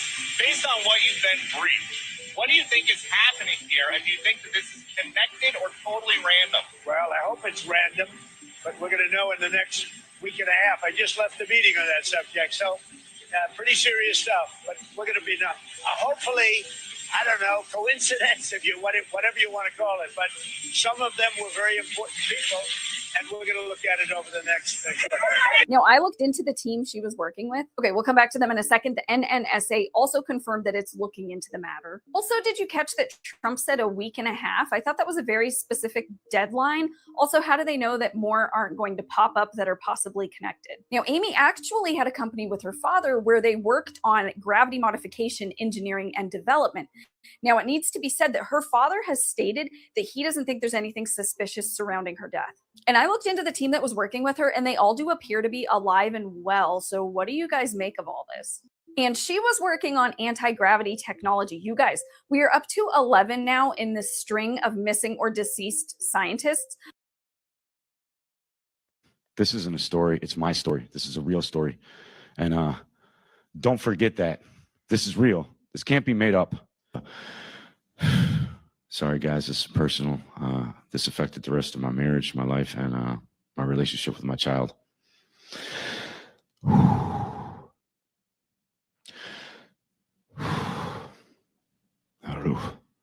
Approximately 5 to 7 days later, the following incident took place on Fort Irwin Road. It's the one road leading into the base. During a weekend pass after the show, my wife and I had taken a pass to go see a movie. And this took place right after the live fire bunker, about 5 to 7 days afterwards. We skipped the second movie or halfway through. I was really tired, just got back from running the range, 78-hour shifts with no relief. We passed a dry lake bed on the right-hand side. I've got that exact information already turned into the proper authorities. Thank you, Dr. Greer and all of his team. People out there, please get ready to come out. They're out there killing people under false pretenses. I've also turned information in that may be able to prove that to the proper authorities, thanks to Dr. Greer and his team. And I can give you the exact locations. I can drive Dr. Greer and all of the command, Congress, everyone there to the bunker. So we passed a dry lake bed on the right-hand side. My driver's side mirror reflected a powerful white light into my eyes. I saw a bright white light pop up out of the canyon that I had just come from. I looked over my left shoulder and saw a zipping light that zipped through the curves in that bend, mimicking my exact track and exactly the speed that I had. Suddenly, all I could see was a bright light through all of my windows. And at that exact same time, my car's power steering and the engine's electrical system, everything died, completely died. When I exited the vehicle, I rushed towards the front of the car, believing there was someone pointing a floodlight at us. I had some words to say to that man. I stepped through a thick field of white plasma that encompassed the spheroid craft. As I turned to go inspect the craft, my wife opened the door and she ran out towards the front of the car and she was yelling, "Steve, no." She was instantaneously locked in place in a bright white field of plasma. As I looked at her, I thought to myself, it's okay, she's in stasis lock. That plasma enveloped her body with about 6 inches. I heard a female voice calmly state, felt like it was in my head, said, "She is in stasis lock." It was a confirmation. Thank you, Dr. Greer.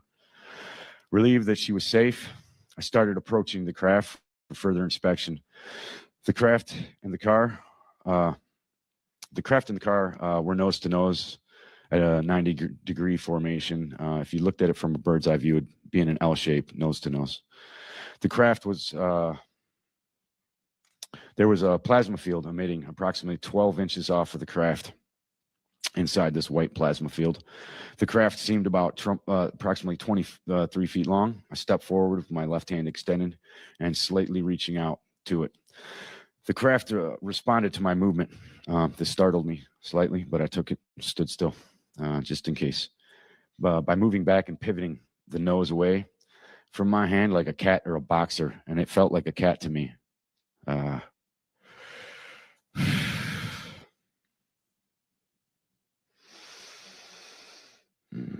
Okay, sorry, lost my place. The exterior looked like polished black onyx. As I approached the craft, I noticed ambient temperature, not hot or cold. I kind of leaned down and touched the craft, and as I swiped my hand up the craft's starboard side, also towards the front of the craft, it was as smooth as glass. However, when I drew my hand back towards me, it felt like shark skin or cat's tongue. That was followed by a reaction. The reaction followed my hand, and as I, it's slightly off here. So I'm gonna have to do this with my hands just to describe it for you. As you can see here in the picture, I put my hand on the craft like this, and I kind of pushed my head forward. I can't do it here because of the mic, but I wanted to swipe my hand up and look at it like I was planing a piece of wood. As I drew my hand back, that's when I felt that this strange texture. It felt like a tiger skin, or a shark skin, or like I said, a cat's tongue. As I drew my hand back, pixels jumped off the craft. They were like micro shavings. I would call it. They resembled graphene or magnetite shavings and nano-sized particles. As I did that, and as I swiped up first, I guess to get back to that, as I swiped up, the craft emitted a tiger stripe pattern up the starboard side of the craft.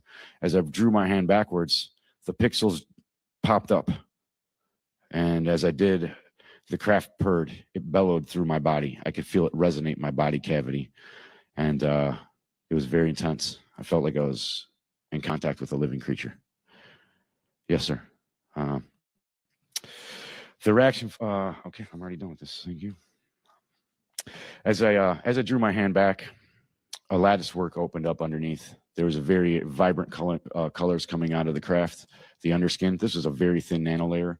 And there was a meshwork, honeycomb style. And it was like a lattice work that was like a frame around this. And beneath that was, well, there were filaments flowing. They looked like a neural network. I tried to see any universal bus system or any computer systems as the analyst job that I had. I saw none of this.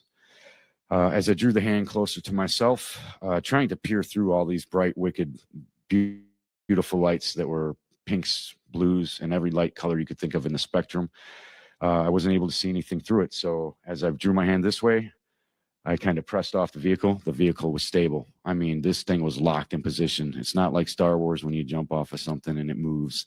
This thing was solidly locked in place, solid. I seen a shape right here through my elbow as I leaned my face down, and I could see up into the sky above my car a mirage, which was like a silhouette or a heat foil on the road. And the stars shimmered in a straight line, and in a very long distance there was a curve. So it seemed to be curved. Either way, right when that ripple hit in the sky, the stars then refixed back into place. I realized I was looking at a cloaking device on a very, very, very large craft that seemed to encompass the whole desert area that I was under. At that moment in time, I glanced and panned my view just to try to get fathom the dimensions of this craft. And I saw a giant bright white light floating in the sky. And it was a hangar bay door opened. You couldn't see doors. It was just a bright white light. And it looked like a window floating through the sky, maybe even a portal. People might, from a distance, think, hey, that's a portal, but I obviously knew it was a craft. So this is the hangar bay door, and there was a female silhouette standing there. At that moment in time, I heard that same voice, and it said very clearly, "You were not supposed to see that." that. You weren't supposed to see it. All of a sudden, I began feeling a thud, thud, thud sound. This was a resonant frequency being pulsed through my body. As I felt this, it increased in speed. Thud, thud, thud, thud, thud. It was very rapid. You can see the same type of thing in the movie Interstellar. Very similar when he falls through the black hole. Too similar. As the felt like maybe I'm going to be microwaved or something to that nature. Either way, I seen some. I began lifting up off the ground. My vehicle began lifting with me also. As this happened, my body tipped back and I could see the underbelly of the craft. You're going to see that design right in front of you. If you're going to take a big male end, this would be the female receiving end for an electrical charger. To skip through that, there were some there's some highlighted parts here, and as you can read them there, I'm going to let you read that for yourself, just for time's sake. However, as this happened, instantaneously, I cued in, and I was flat on my back, and I was staring up at the ceiling, and my vision cued into a very, very bright white light. My vision panned over, and there was my wife flat on her back on a table. It was smaller than the table I was laying on, slightly lowered, and she still had the same exact expression on her face, like she was screaming no. However, she was no longer stuck in the running position. She was flat. As I panned a little more in front of me to kind of gauge where I was at, and this all happened in milliseconds, guys. This was whole crap on what's happening. So this is a very short encounter here. As I panned over, I saw my vehicle with the right passenger tires end lifted up. I saw some people in some white suits, fully garmented masks with some breathing apparatus. They were working on the vehicle. Slightly next to that was a strange blue rack that looked like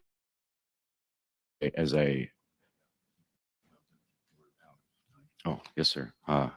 Thank you, sir. No, well, if you want to just finish it up. Yes, sir. So after that had happened, I saw a female right next to me. She was taking some samples from me. It was a human female. She had red hair. She had very fair skin. And after that moment, I also, as I panned over, 2 rock formations and one far off in the distance. So this is pinpointed by GPS coordinates. So after that, I panned a little more over, and as I seen this open up and the bay door behind her open, or maybe just transparent, and I could see out. I also seen that craft right here docked in the ship, and that came through me after trying to get these schematics down on paper while talking to Michael Scratch. So thank you, sir. This man went through PTSD with me. So thank you, Doctor. Awesome.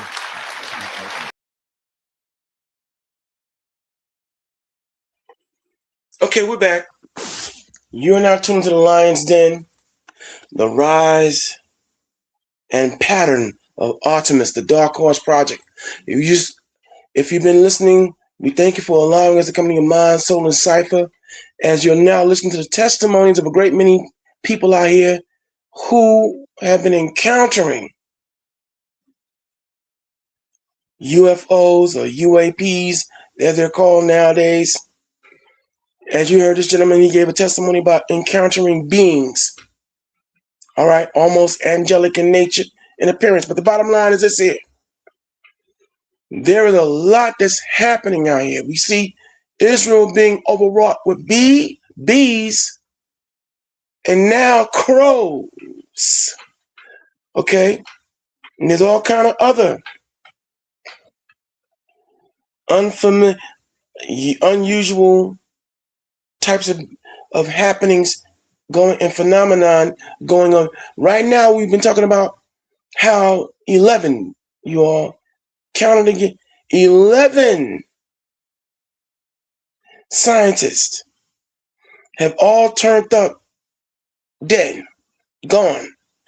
We were listening to one of them who gave the testimony about what happened to us. So now we're going to continue on, and we're going to go into the origin, I think, of Artemis. We're going to give you the origin, from the occult standpoint, if I'm not mistaken. So we're going to fall back and let the evidence speak for itself. Let's go to work, Seventh Dancer.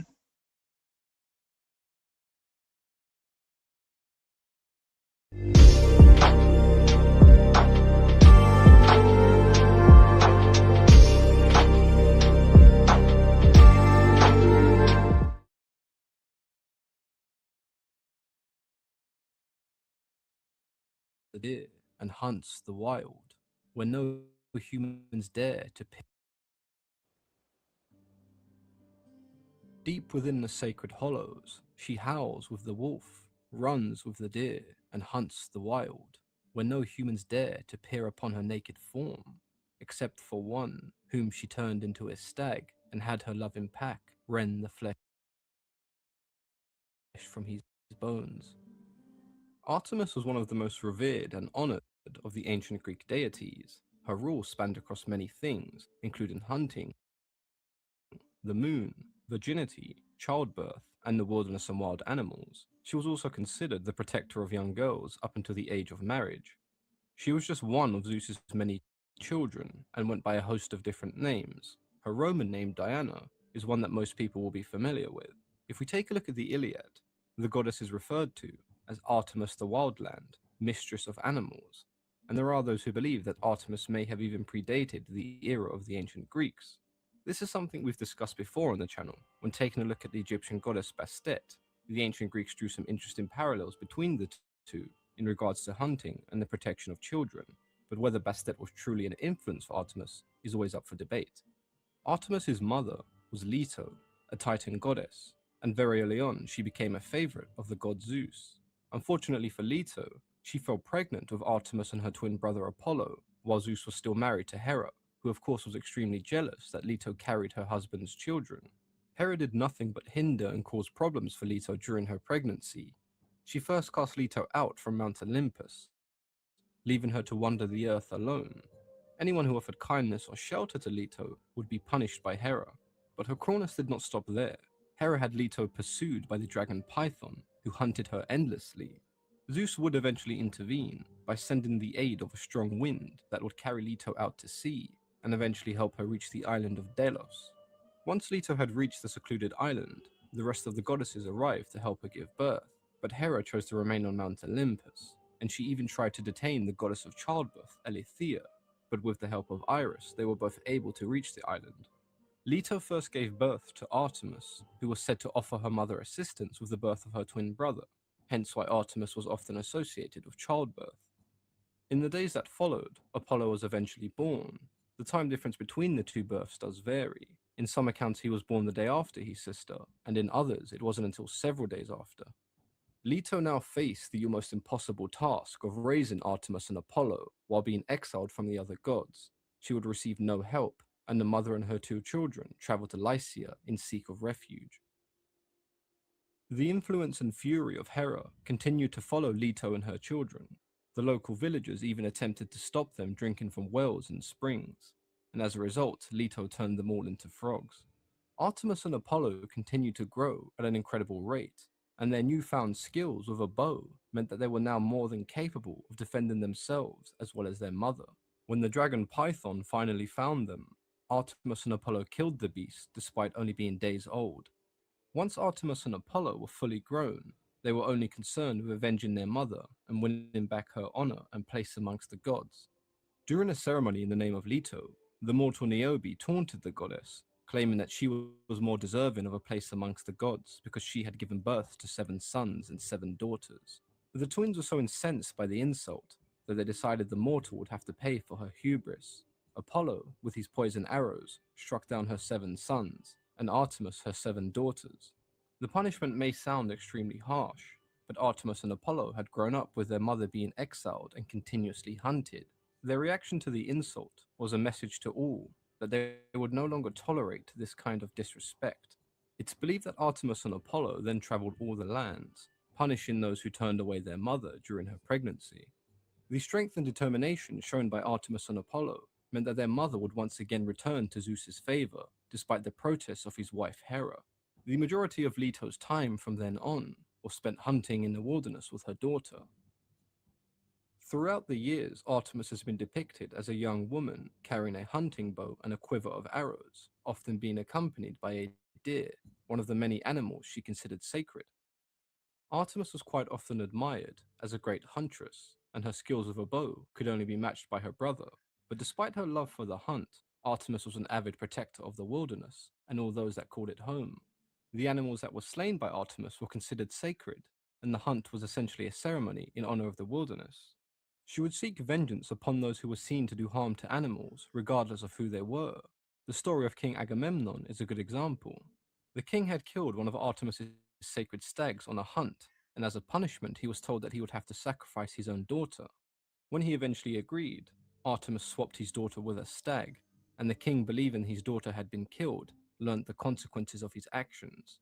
Artemis was able to teach the king a lesson without the sacrifice of his daughter, who played no part in her father's crimes, showing us that she is indeed vengeful in her defense of the wilderness, but she is also just and fair. Artemis was known as a virgin goddess, and the gift of chastity is one she asked to be given by her father Zeus. Despite the large amount of potential lovers that desired the attention of Artemis, she remained devoted to hunting and nature, rejecting all proposals of love and marriage. There were a few companions who came close to winning the affections of Artemis, but none of them came as close as the giant hunter, Orion. He first saw Artemis on the island of Crete, and the two began hunting together. In time, the two eventually would fall in love, and Orion told the goddess that he would slay every animal in the world if it would prove his love. Having heard what Orion said, the goddess of the earth Gaia would not let her creations die, and she gave birth to an enormous scorpion who would eventually kill Orion. Naturally, the death of Orion brought Artemis great sorrow, and she pleaded with her father Zeus to immortalize the fallen hunter, and so Orion and the scorpion who killed him were given their own constellations. You, just you, building your app on base 44. Describe it. There is a different version of this story, and in that version, Apollo did not like the relationship between his sister and the hunter Orion. When he told his sister, she ignored him as she had grown fond of the hunter.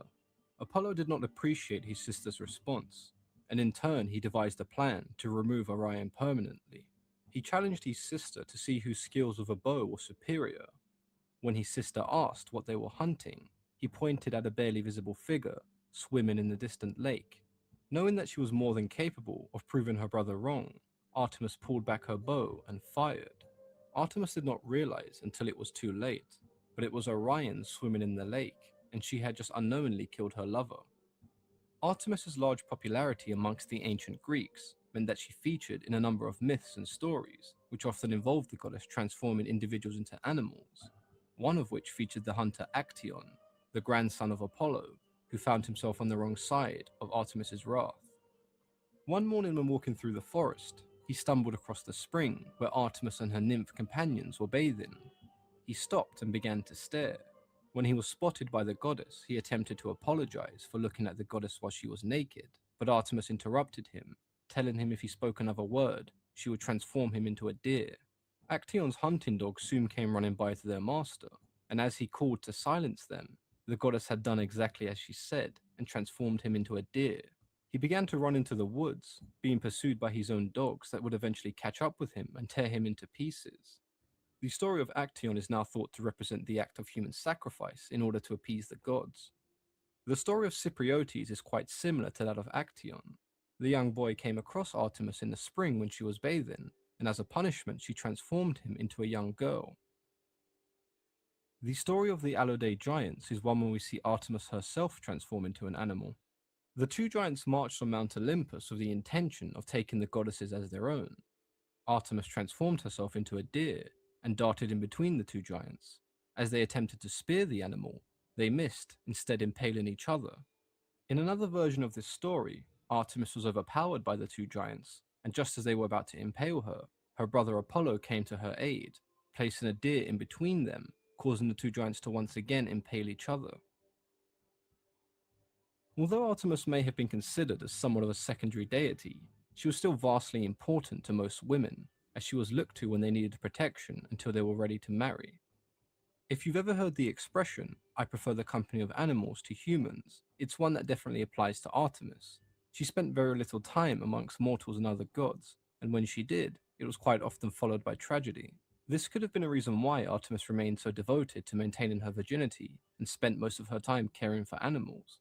At times Artemis does appear as quite a fair and just goddess, but she did not hesitate to kill those who attempted to wrong her.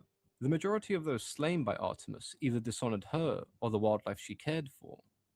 Artemis has quickly become one of my favorite goddesses, as she presents us with an almost perfect mix. She's known to be extremely caring, protective, and nurturing, but at the same time, if she feels threatened or disrespected, her actions are ruthless and she will have retribution. A caring and nurturing figure, but yet a warrior huntress. To me, Artemis is not your stereotypical goddess, as she presents traits that we would associate with both male and female gods. Is Artemis a goddess that you can relate to, or do you prefer any of the other goddesses? Let me know in the comments below. As always, I've been your host, Mythology and Fiction Explained. Now, of course, that's the sanitized version. But my what? Accident, sit down, take a breath. But For the love. oh, sorry. But what we're showing you all is what we're dealing with, the reality of what we're dealing with. Okay? Make no mistakes. Despite the sanitized version of Artemis in the Bible, in the book of Acts, again, the book of Acts, the 19th chapter, 23 through 41. It took Paul and a number of other Israelite priests and acolytes to go in and bring order to that particular temple and church, because you had brothers who let the women take over in the teaching, and they brought in the teachings of Artemis, sacrificing animals that the Most High didn't say, human sacrificing demonic practices. That's why they had to go up there and bring order. Then, not to mention the fact that in the book of Ephesus, during the riot of Ephesus, as chronicled in 1 Timothy, the 2nd chapter, verses 11 through 15, you had for about 2 hours or so people giving all hail to Diana or Artemis for 2 hours, non-stop. My point is this here. What we're showing you is that here it is right now. We just went through Passover season, but I was discussing, or the Seventh Answer and myself, we were discussing a pattern of influences, people who just disappeared, and now here it is. The United States government is now getting ready to launch an investigation into 11. I'm going to say it again, 11 scientists, all in different areas of science, but they were all connected to this recent lunar experiment known as what?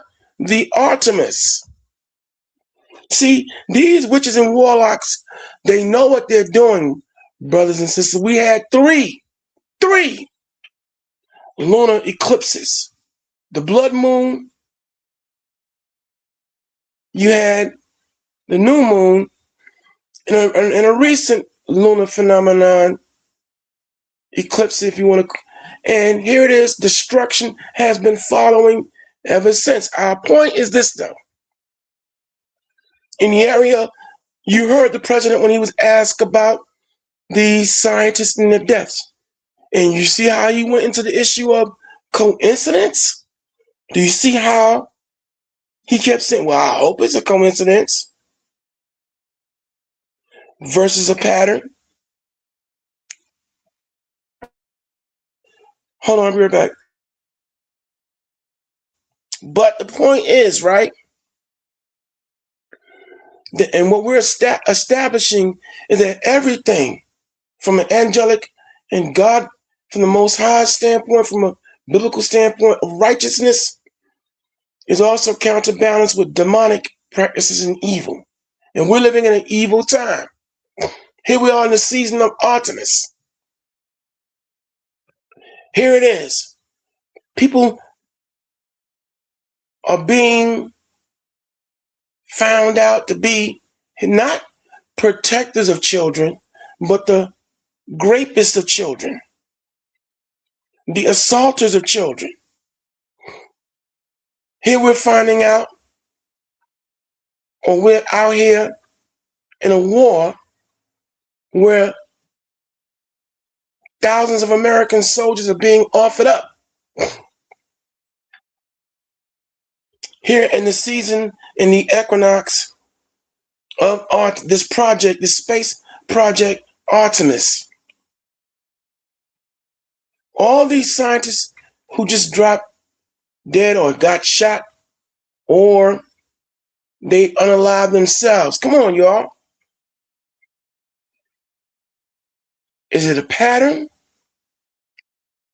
And when I say the rise and pattern of Artemis, I am saying Satan. Look at what's going on in Israel. First, they were getting hit with bees, and now crows. Crows. Clearly, as Satan is coming down with great wrath, the Lord is now up in the ante. He can't come fast enough, and things need to start happening here. But what we're revealing, what we're showing, for those who are listening, we're not dealing with theories. We're dealing with conspiracies. Conspiracies in high places. Like Ephesians, the book of Ephesians in the Bible says, the 6th chapter, 11th verse, we're not battling against flesh and blood. But against what? Principalities and evil in high places. And from this United States government into other governments around the world, you can't get no more wicked and no more evil than this very government in itself. Everything is now being revealed. And all we're doing is talking about it. Let's see who's talking real quick. Salaya Benyar, welcome. As always, we have Tyrone Django. Yes, 35 tornadoes. You are absolutely right. I know all about those. But also there's 11 there's been 11, y'all, 11 fires. Warehouse fires too. We're gonna cover that as well. And 90s era, let me answer your question about what does the 7th answer mean. I'll tell you what it means. When it comes down to the development of this powerful social media platform, the Lion's Den, Lady Karima has proven to be, again, she has two other names. She's also known as Black Beauty Inc. and Dr. Light. And I'll say it again, Dr. Light, because in the beginning was darkness, and from darkness was brought forth the light. The Lion's Den being the light of lights. Here it is in the dynamic of the Lord's creation and pattern. She's so incredibly talented and gifted and amazing that here it is. Okay, we do what we do, and I'm not competing with her. You know, I'm good at uncovering information and finding things, but she's way, way better. Thus, 7, the number of completion. Answer, meaning she brings about the solutions, making her the 7th answer, which was once a brother by the name, a mentor of mine, who went by the 3rd answer. His name was Brother James Ntume. But he gave me his blessing prior to his passing to pass on the moniker of who could be the answer. And Lady Karima has proven to be the 7th answer. She brings complete, look, as you can see, the back-to-back videos, things that I didn't pull, she went and found. And like I said, it's amazing. That's why she's called the 7th answer. The completion. And not to mention this high-powered dynamic lion's den, the light of all lights, as we bring forth illumination and revelation to all issues that we discuss, and we bring nothing but irrefutable, undeniable proof. So that I hope that answers your question and give you a full understanding on why she's called the seventh answer. Let's move on. So we've been bringing you a series of videos, you all. And yes, I will agree with you, Django, Tyrone, Big Mississippi. Yes, we are indeed in judgment time. But we're showing you the satanic connection, how this society is in full knowledge when they give these space projects of theirs these names. We just dealt with the completion of the moon project Artemis, right? And here we are now in the season where 3 different lunar eclipses and lunar phenomena took place, and behind that has been calamity after calamity after calamity. And there were some of you who followed our last 2 presentations. The pattern, do you see it? And a pattern is a series of, again, events that are connected, that happen back to back to back to back. And those we talked about the disappearance and sudden deaths or suicides of social media influencers, bloggers, and influencers. Most recent, the sudden or suicide of influencer Ashley Janae, who died on her birthday, March 9th, 2026. And again, everything is not by not everything is coincidence, but someone, when they heard me speak on Ashley Janae, and we mentioned the issue of Artemis, coincidentally, I was shown a clip of comedian Eddie Griffin pointing out talking about ritualistic sacrifice, talking about Artemis, the space project, talking about satanic roots and origin. And here we are. So here we are, showing you all that in the last couple years, recent, that here it is now, this phenomenon has supposedly the United States government going to launch an investigation. But I'll believe it when I see that, because here it is.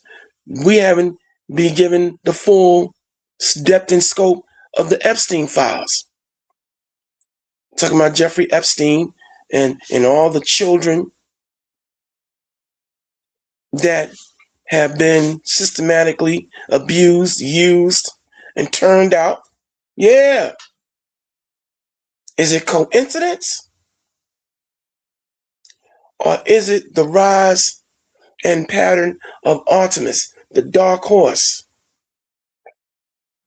I know that this may be too heavy for some of you out there who are carnal in nature and more earthly in your depth and scope. You don't believe anything unless you can see it. But for my more spiritually inclined, or those of you who've been casually curious, you can't ignore what we're seeing. And here we are again, coincidentally in the season of Artemis. And there's a video I want to show, or unless Seventh Answer is going to pull something else on this space project. Someone went heavy into the satanic origin. But look at the fact that here we are in a war that we're losing. They went hunting.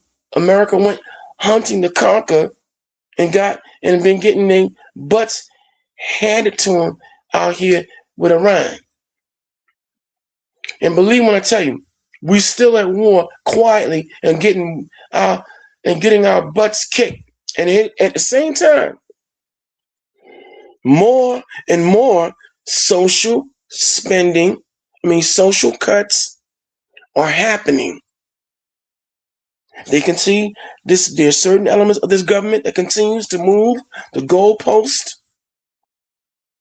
cutting off all these different programs, cutting off the legs of a great many people. And now we're seeing a series of warehouse fires. Just over the weekend, last weekend, we only had 3 that took place in California. And over a 3-day period, 8 more have transpired, bringing it to a total of 11 warehouse, a pattern. You see where I'm going with this? You see how we connect the dots that need to be connected? And again, we're not dealing with theory. We're dealing with some stone cold conspiracies. There are some evil, demonic, wicked people who are hell-bent, literally hell-bent on bringing us to our knees. And willing to sacrifice a great many people. You have to be evil when you want to cut off people's ways and means to eat. You have to be some kind of evil to cut off people's health care. You have to be some kind of evil and severely Luciferian infested to protect people who are abusing children. I want you to think about what was just said. All right? And as I said, all we're doing on each episode is unraveling the pattern. We're now bringing light and revelation to these patterns of events. Okay? We cannot continue to sit by. A great many of you out there listening, I know you might be comfortable right now, but pretty soon all of us are going to have to face the fact that, spiritual warfare, every kind of warfare, we're going to have to face the music. There are things that are happening here on the shores of America. All these warehouse fires, you better believe it's only going to increase. People are snapping. They can't. There's some individual, we told you. And if you are new to these shows, we're going to give you the encouragement to check out all of our episodes. But for those of you who've been watching faithfully and religiously, if you remember 2 weeks ago, we did a show titled Tick, Tick, Tick, Tick, Tick, Boom. We showed you a series of videos of different people of a particular nation and race, all of them articulating anger, disappointment, rage. And now here it is. We're seeing this is America coming apart at the seams. And now the woman kept stressing, and the other one kept stressing, Alabama, Alabama.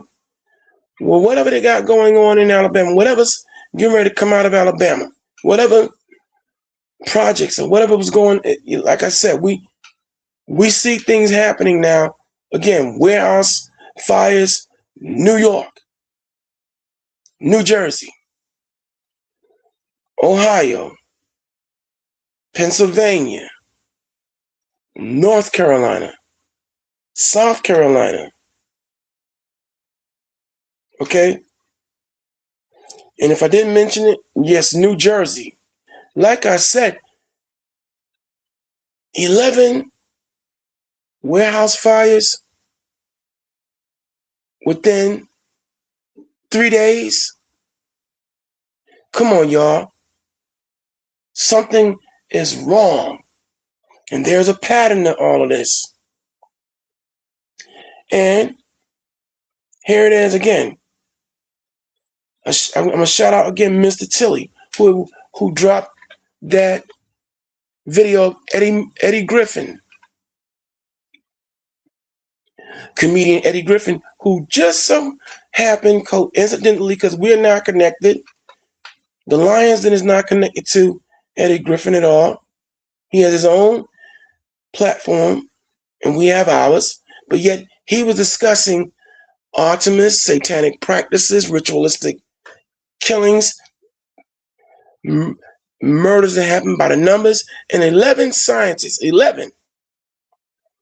And so I took that mantle, seventh answer took it, and as you can see, we went deep.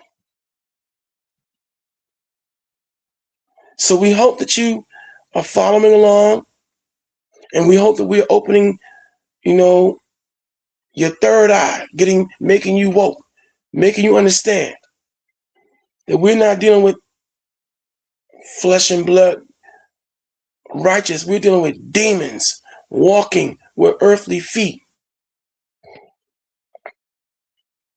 And we have to combat this. And for all you evolutionists, if you want to go down the evolution route, okay, well, fine. We're dealing with the high evolution of the evil of men who have a godlike complex and are making moves and doing things that are unbecoming of we who's supposed to be the higher evolution of the creation. Think about it. And again, we're going to take a time out. This is the conversation continues. We are your host. You're the seventh answer, Lady Karima, and I am Brother Dark Storm. Our aim, mission, and purpose whenever we come here, week to week, day to day, when we make these high-power productions, is to show not only our elders that we are on point, but to our young generation, those of you who are embracing this ridiculous YN, young Negro mentality. No, drop that. We here on the Lions Den want you to put on, in the name of the Lord, in the name of Christ. If you're non-Bible believer, okay, fine. I'm willing to say, we want you to put on, in the name of all that's right, put on the moniker of being YS or S's, young scholars. We encourage you to be young scholars. Or if you want to be a YG, a young genius. And to our sisters and to our ladies listening, take off the bad twitches and become beautiful and beneficent. That's what we encourage here on the Lions Den. And we want you to hit the like and subscribe button. Now, as I said, it's nightmarish that here it is 11 people, all within 1 year of each other, are now dead and gone, all of whom were fabulously brilliant and gifted in their particular field of study. And the best that this government can do after being pressured, now we're going to investigate. But again, looking at the way the Jeffrey Epstein fallout has become stalled, like everything else, I'm sure they will most likely sweep this under the rug. But what we're doing is shedding light on all these issues. My only frustration is not having the financial wherewithal, the money game being strong enough where we can launch our own, powers of investigatory discovery and find out what's exactly is happening. But then again, doing that might prove to be high risk. Here it is, even the price of speaking freely and us bringing forth this information is high risk. We understand we put our lives at risk when we dare to go down these rabbit holes and or should I don't even think we should call them rabbit holes. These demonic holes and uproot Satan. We understand the task that when we do so, we're putting our lives at risk. But yo, look, there's no our hearts. The seventh answer, our hearts don't pump Tampico nor Kool-Aid. Now I might be talking too much. Seventh answer, do you have any more videos lined up? And if so, I'm gonna stop being so garrulous, talking so much that we can get him go back in and produce the cause and evidence if you have more videos lined up. Okay. Hopefully you didn't get kicked off. But if so, and you're getting back on, we're gonna continue on. But look, what we do here is promote thought-provoking conversations. See, rather than complain about what somebody in so-called mainstream media isn't doing, not doing, no. We took it upon ourselves at different intervals in our lives, the seventh answer and myself, to study. You know, I took a course in studio production and television production, and I have my certifications in that. The seventh answer on a whole other level of television production, social media production, sites, all that. And we've combined our talents and pooled our talents. Instead of waiting on so-called mainstream media to talk about the issues that we felt they should be talking about, we're doing it because, see, we're not corporate owned, we're not corporate bought. And therefore, we don't have anyone breathing down our backs. And again, we, rather than complain about what someone else isn't doing, we decide to do it. See, it's easy to complain and criticize what someone should be doing and they're not doing. But if you're not doing it, how do you criticize someone else for trying and they're making the effort? Just a thought. And again, it's disturbing that the young lady who we saw, her life was threatened. And the fact that her family was so dismissive prior to her being found unalived, allegedly by her own hand, is scary. But throughout the centuries and throughout the years, we have seen a pattern emerge in this society where leaders, presidents,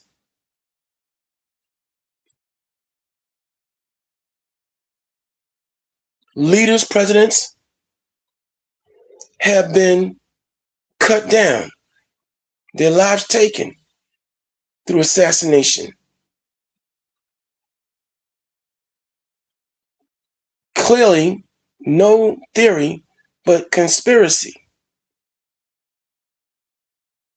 And here it is throughout the years, other individuals, a great many other people, being liberators, being social justice warriors, revealing all types of corruption on a corporate and governmental level, gone.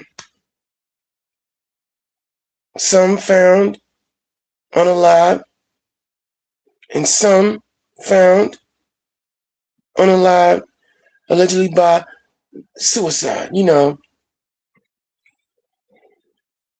with recent influencer Ashley Janae, her stage name, but her actual given name is Ashley Robinson, found in Tanzania, Africa.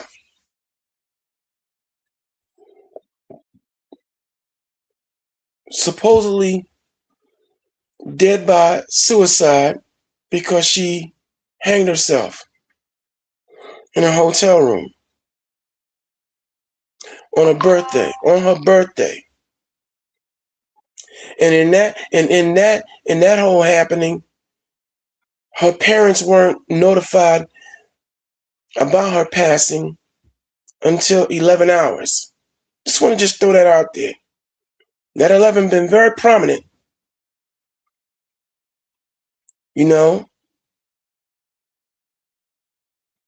So what we're showing you, and what we're hoping, as we bring about these stories, and maybe some of you out there, maybe you may be a private investigator. Some of y'all might be private investigators. Some of you may have connections to certain abilities to go and check things out deeper. Maybe we hope to be inspirers to bring these people bring their deaths to the light, bring about their kills, some who were shot down, bring their killers to justice, or uncover what really happened to these people. Are we to believe that 11 scientists all of a sudden developed mental issues, and let's say 8 out the 11 died by way of suicide, and the other 2 were gunned down? Now again, we can't prove anything direct, but all the evidence that we're showing you tonight shows something way, way more sinister.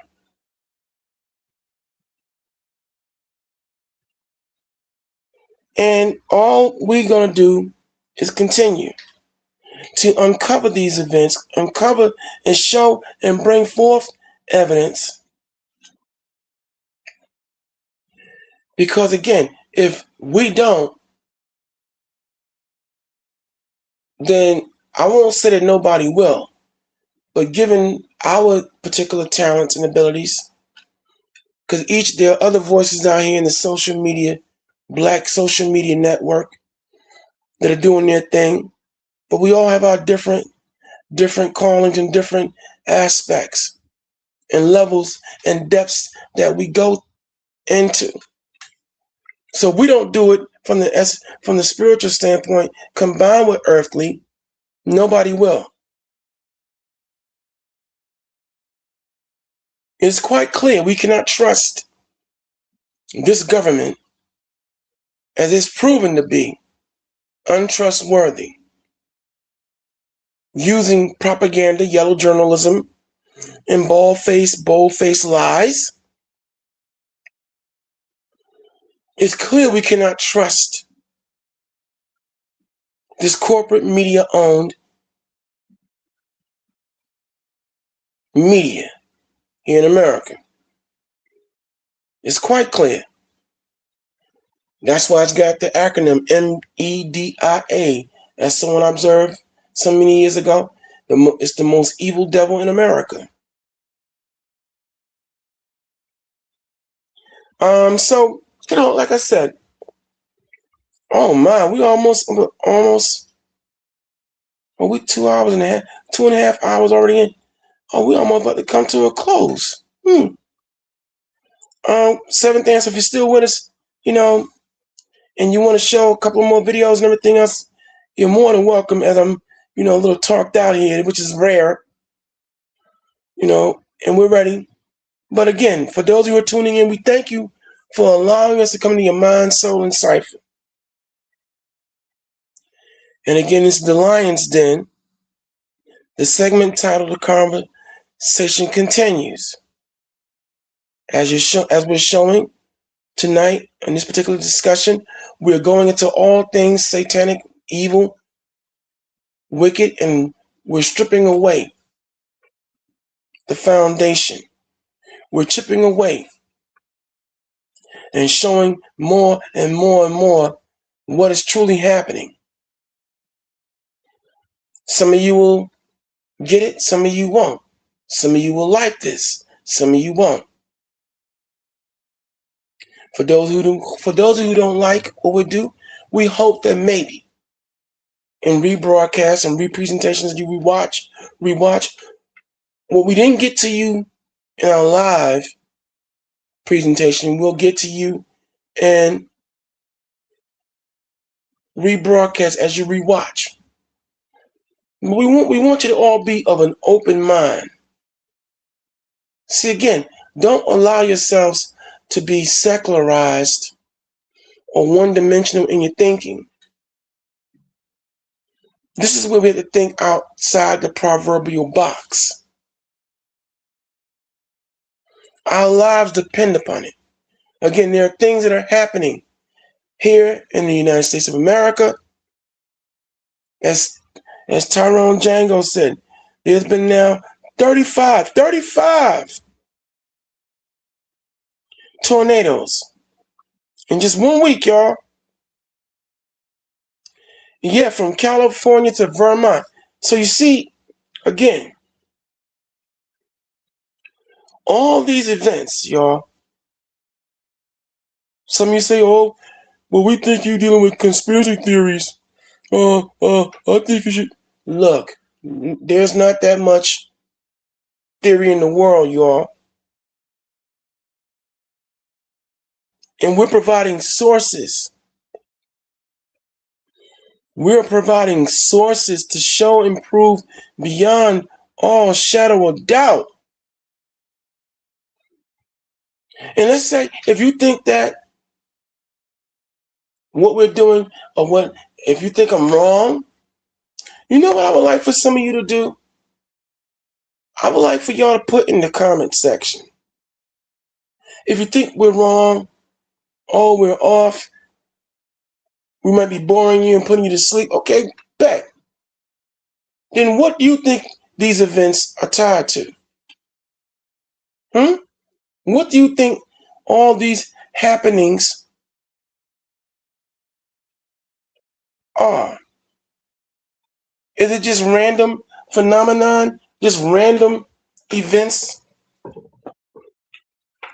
connected evolution-wise? What do you think is happening if you think what the seventh Anson I have constructed is incorrect?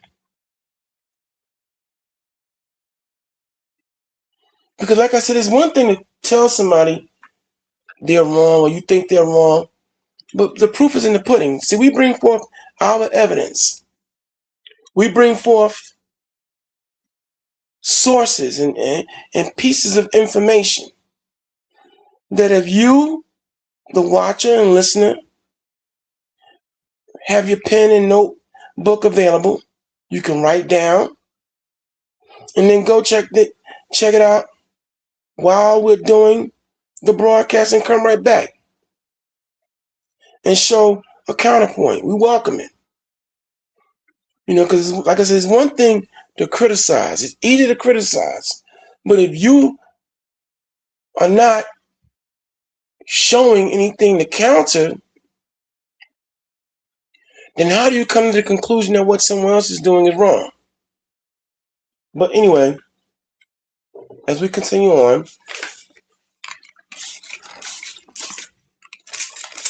as I said, we hope that you're enjoying this conversation. All right. Let me see if there's anyone talking.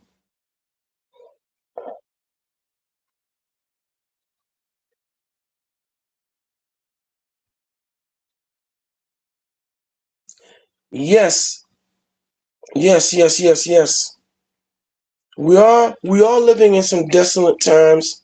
I agree with you. I agree with you on that too, Tyrone. Big Mississippi, you're right.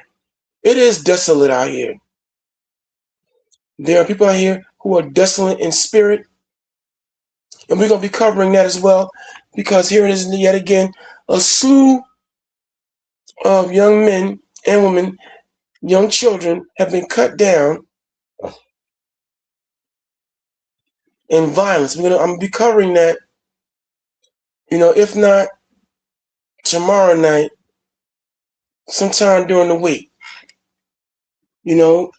This land is desolate of righteousness, proper governing, compassion, love. You're right, Big Mississippi. It is desolate out here. People will do anything for $1. Sell their mama, their daddy, anybody. You have people out here who are just taking people's lives like it's nothing because they're empty shells. Dogs with dogs with wooden teeth. So I agree with you. It is desolate. We have a government, and those who have been governing for centuries, robbing people blind, dehumanization, slavery. So I agree with you. Yes, it is desolate. And what is Lucifer? Matter of fact, and what is Lucifer called? What is the devil called? Oh yeah, the desolate one.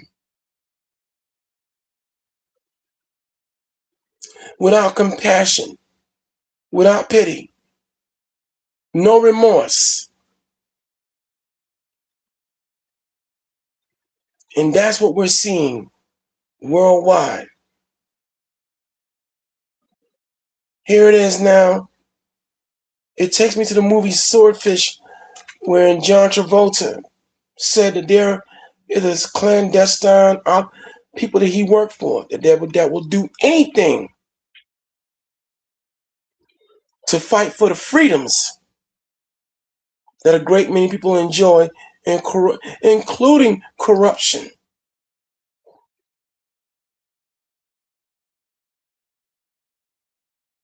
And so we've been uncovering, here it is in this Passover season, and also the spring equinox, the rise and the pattern of Artemis.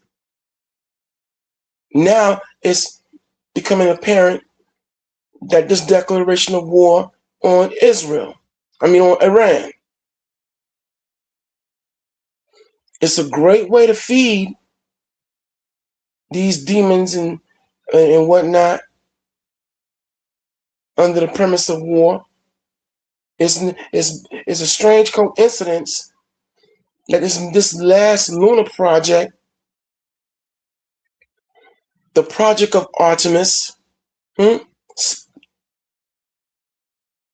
Artemis, as we showed you in Origin, the goddess of the hunt, known as Diana, the moon goddess. See, these people do things deliberate. They know what they're doing. I'm going to keep repeating that part.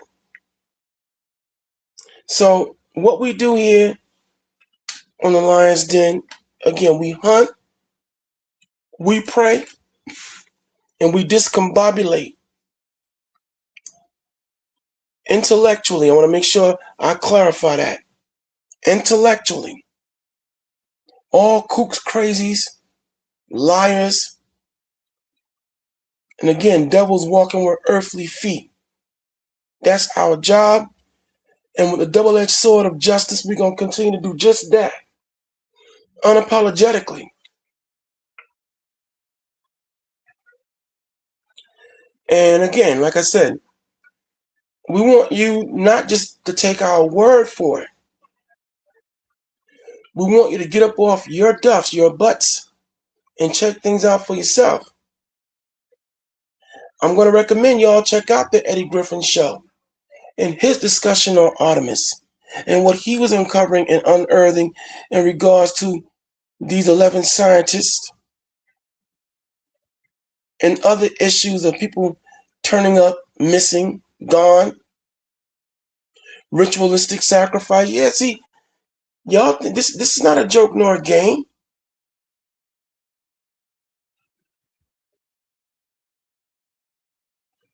And for those of you who don't believe in the Bible, I know some of y'all have been quietly blowing the dust off your Bible.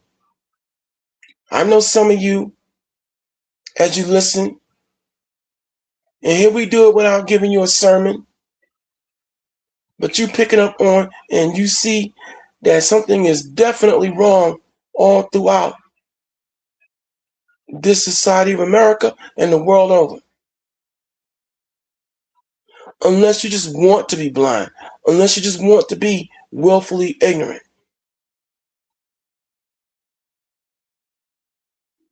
Now, I'm hoping that the seventh answer is okay. You know,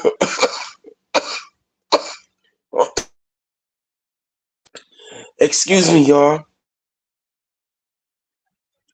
Yeah, I mean, as I said, we have been giving you hardcore and high power information, and we're coming down to the last 15 minutes of the show. So I guess we'll be doing a part 2 most likely. But listen, we always thank you for allowing us to come into your mind, soul, and cipher. And again, what you did get tonight was just a prelude. All right. But again, we want you to type in missing scientist or dead scientist connected to the Artemis project. Type in for your own ability to check things out 11 warehouse fires that have transpired in the last 3 to 4 days. And be prepared to find out some very eye-opening and eyebrow-raising information to know that we're not making this stuff up.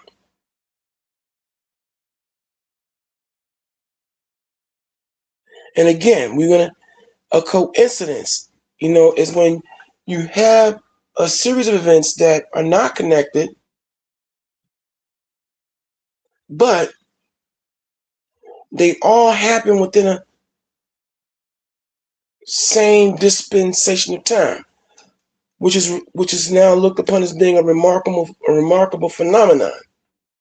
They weren't connected, but it just happened. And then you have a pattern, y'all, where a certain amount of events continue to happen back to back to back to back. That's a pattern, y'all. A danger, and we're looking at some dangerous patterns right now. See, believe me, if these arsons of these warehouses continue, we're going to see more.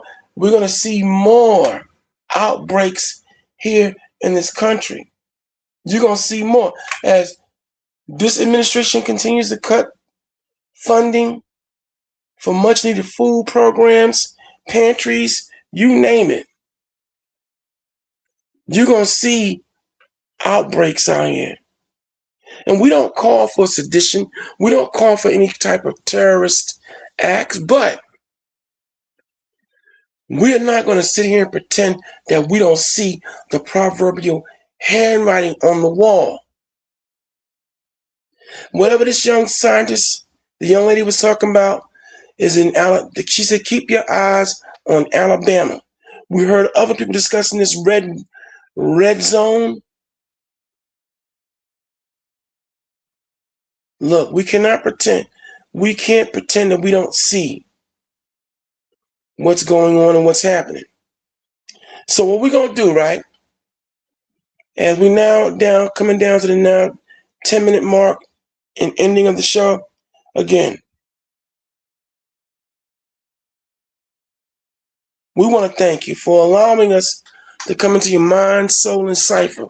We hope that what we've revealed to you all will inspire you, okay, to check things out for yourself, do your own homework, because believe it or not, and as extreme as this may sound, all of us, our lives depend upon it. It's imperative that we understand that we're living in some dire and dark times. I know some of you out there, oh, they're always doom and gloom. Look, listen. If you want to live in a bubble of illusion and delusion, then you shouldn't be listening to nor watching these presentations. As we always caution those of you who like living in lies. But come on, man. Look at all these moves being made. We have people who are determined to make sure that you don't eat. We are getting more and more reports about construction additives being found in our food. Like, what the hell is tryptophan being found in some of our cereals that we eat? Damn. That the beef that we're eating may not be beef. The meat that we're eating may not be actual chicken. Ox, goat. We could be eating lab-grown content. Not to mention other things that these maniacs are doing. And there have been a host of whistleblowers in these last 30 years.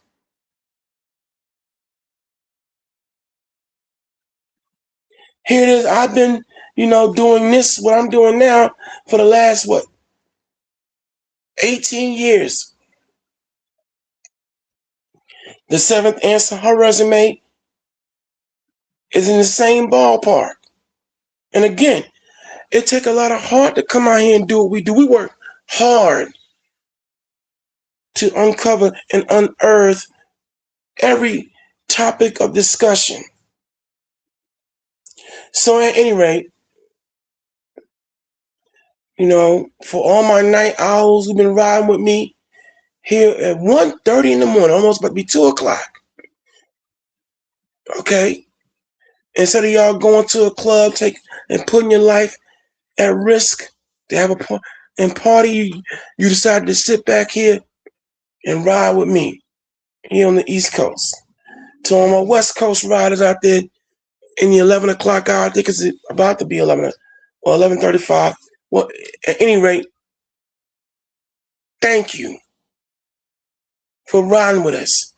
And all you out there in the other, whatever central time zone or Pacific time zone you riding in, thank you for allowing us to come in your mind, soul, and cipher. And you learning something you just might. And again, we have been your hosts.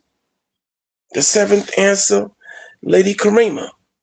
And I am your brother and friend and servant, Dark Storm. Don't worry, don't despair. We're going to come right back at you. Yes, we are. We assure you. And we hope tonight has been eventful for you. We hope that we have satisfied your appetite for all things wise and on a high level of thinking. To our young men and women out there who listen to this show, we hope that we inspire you to strive to be, again, not YNs, but YS, young scholars, YG, young geniuses.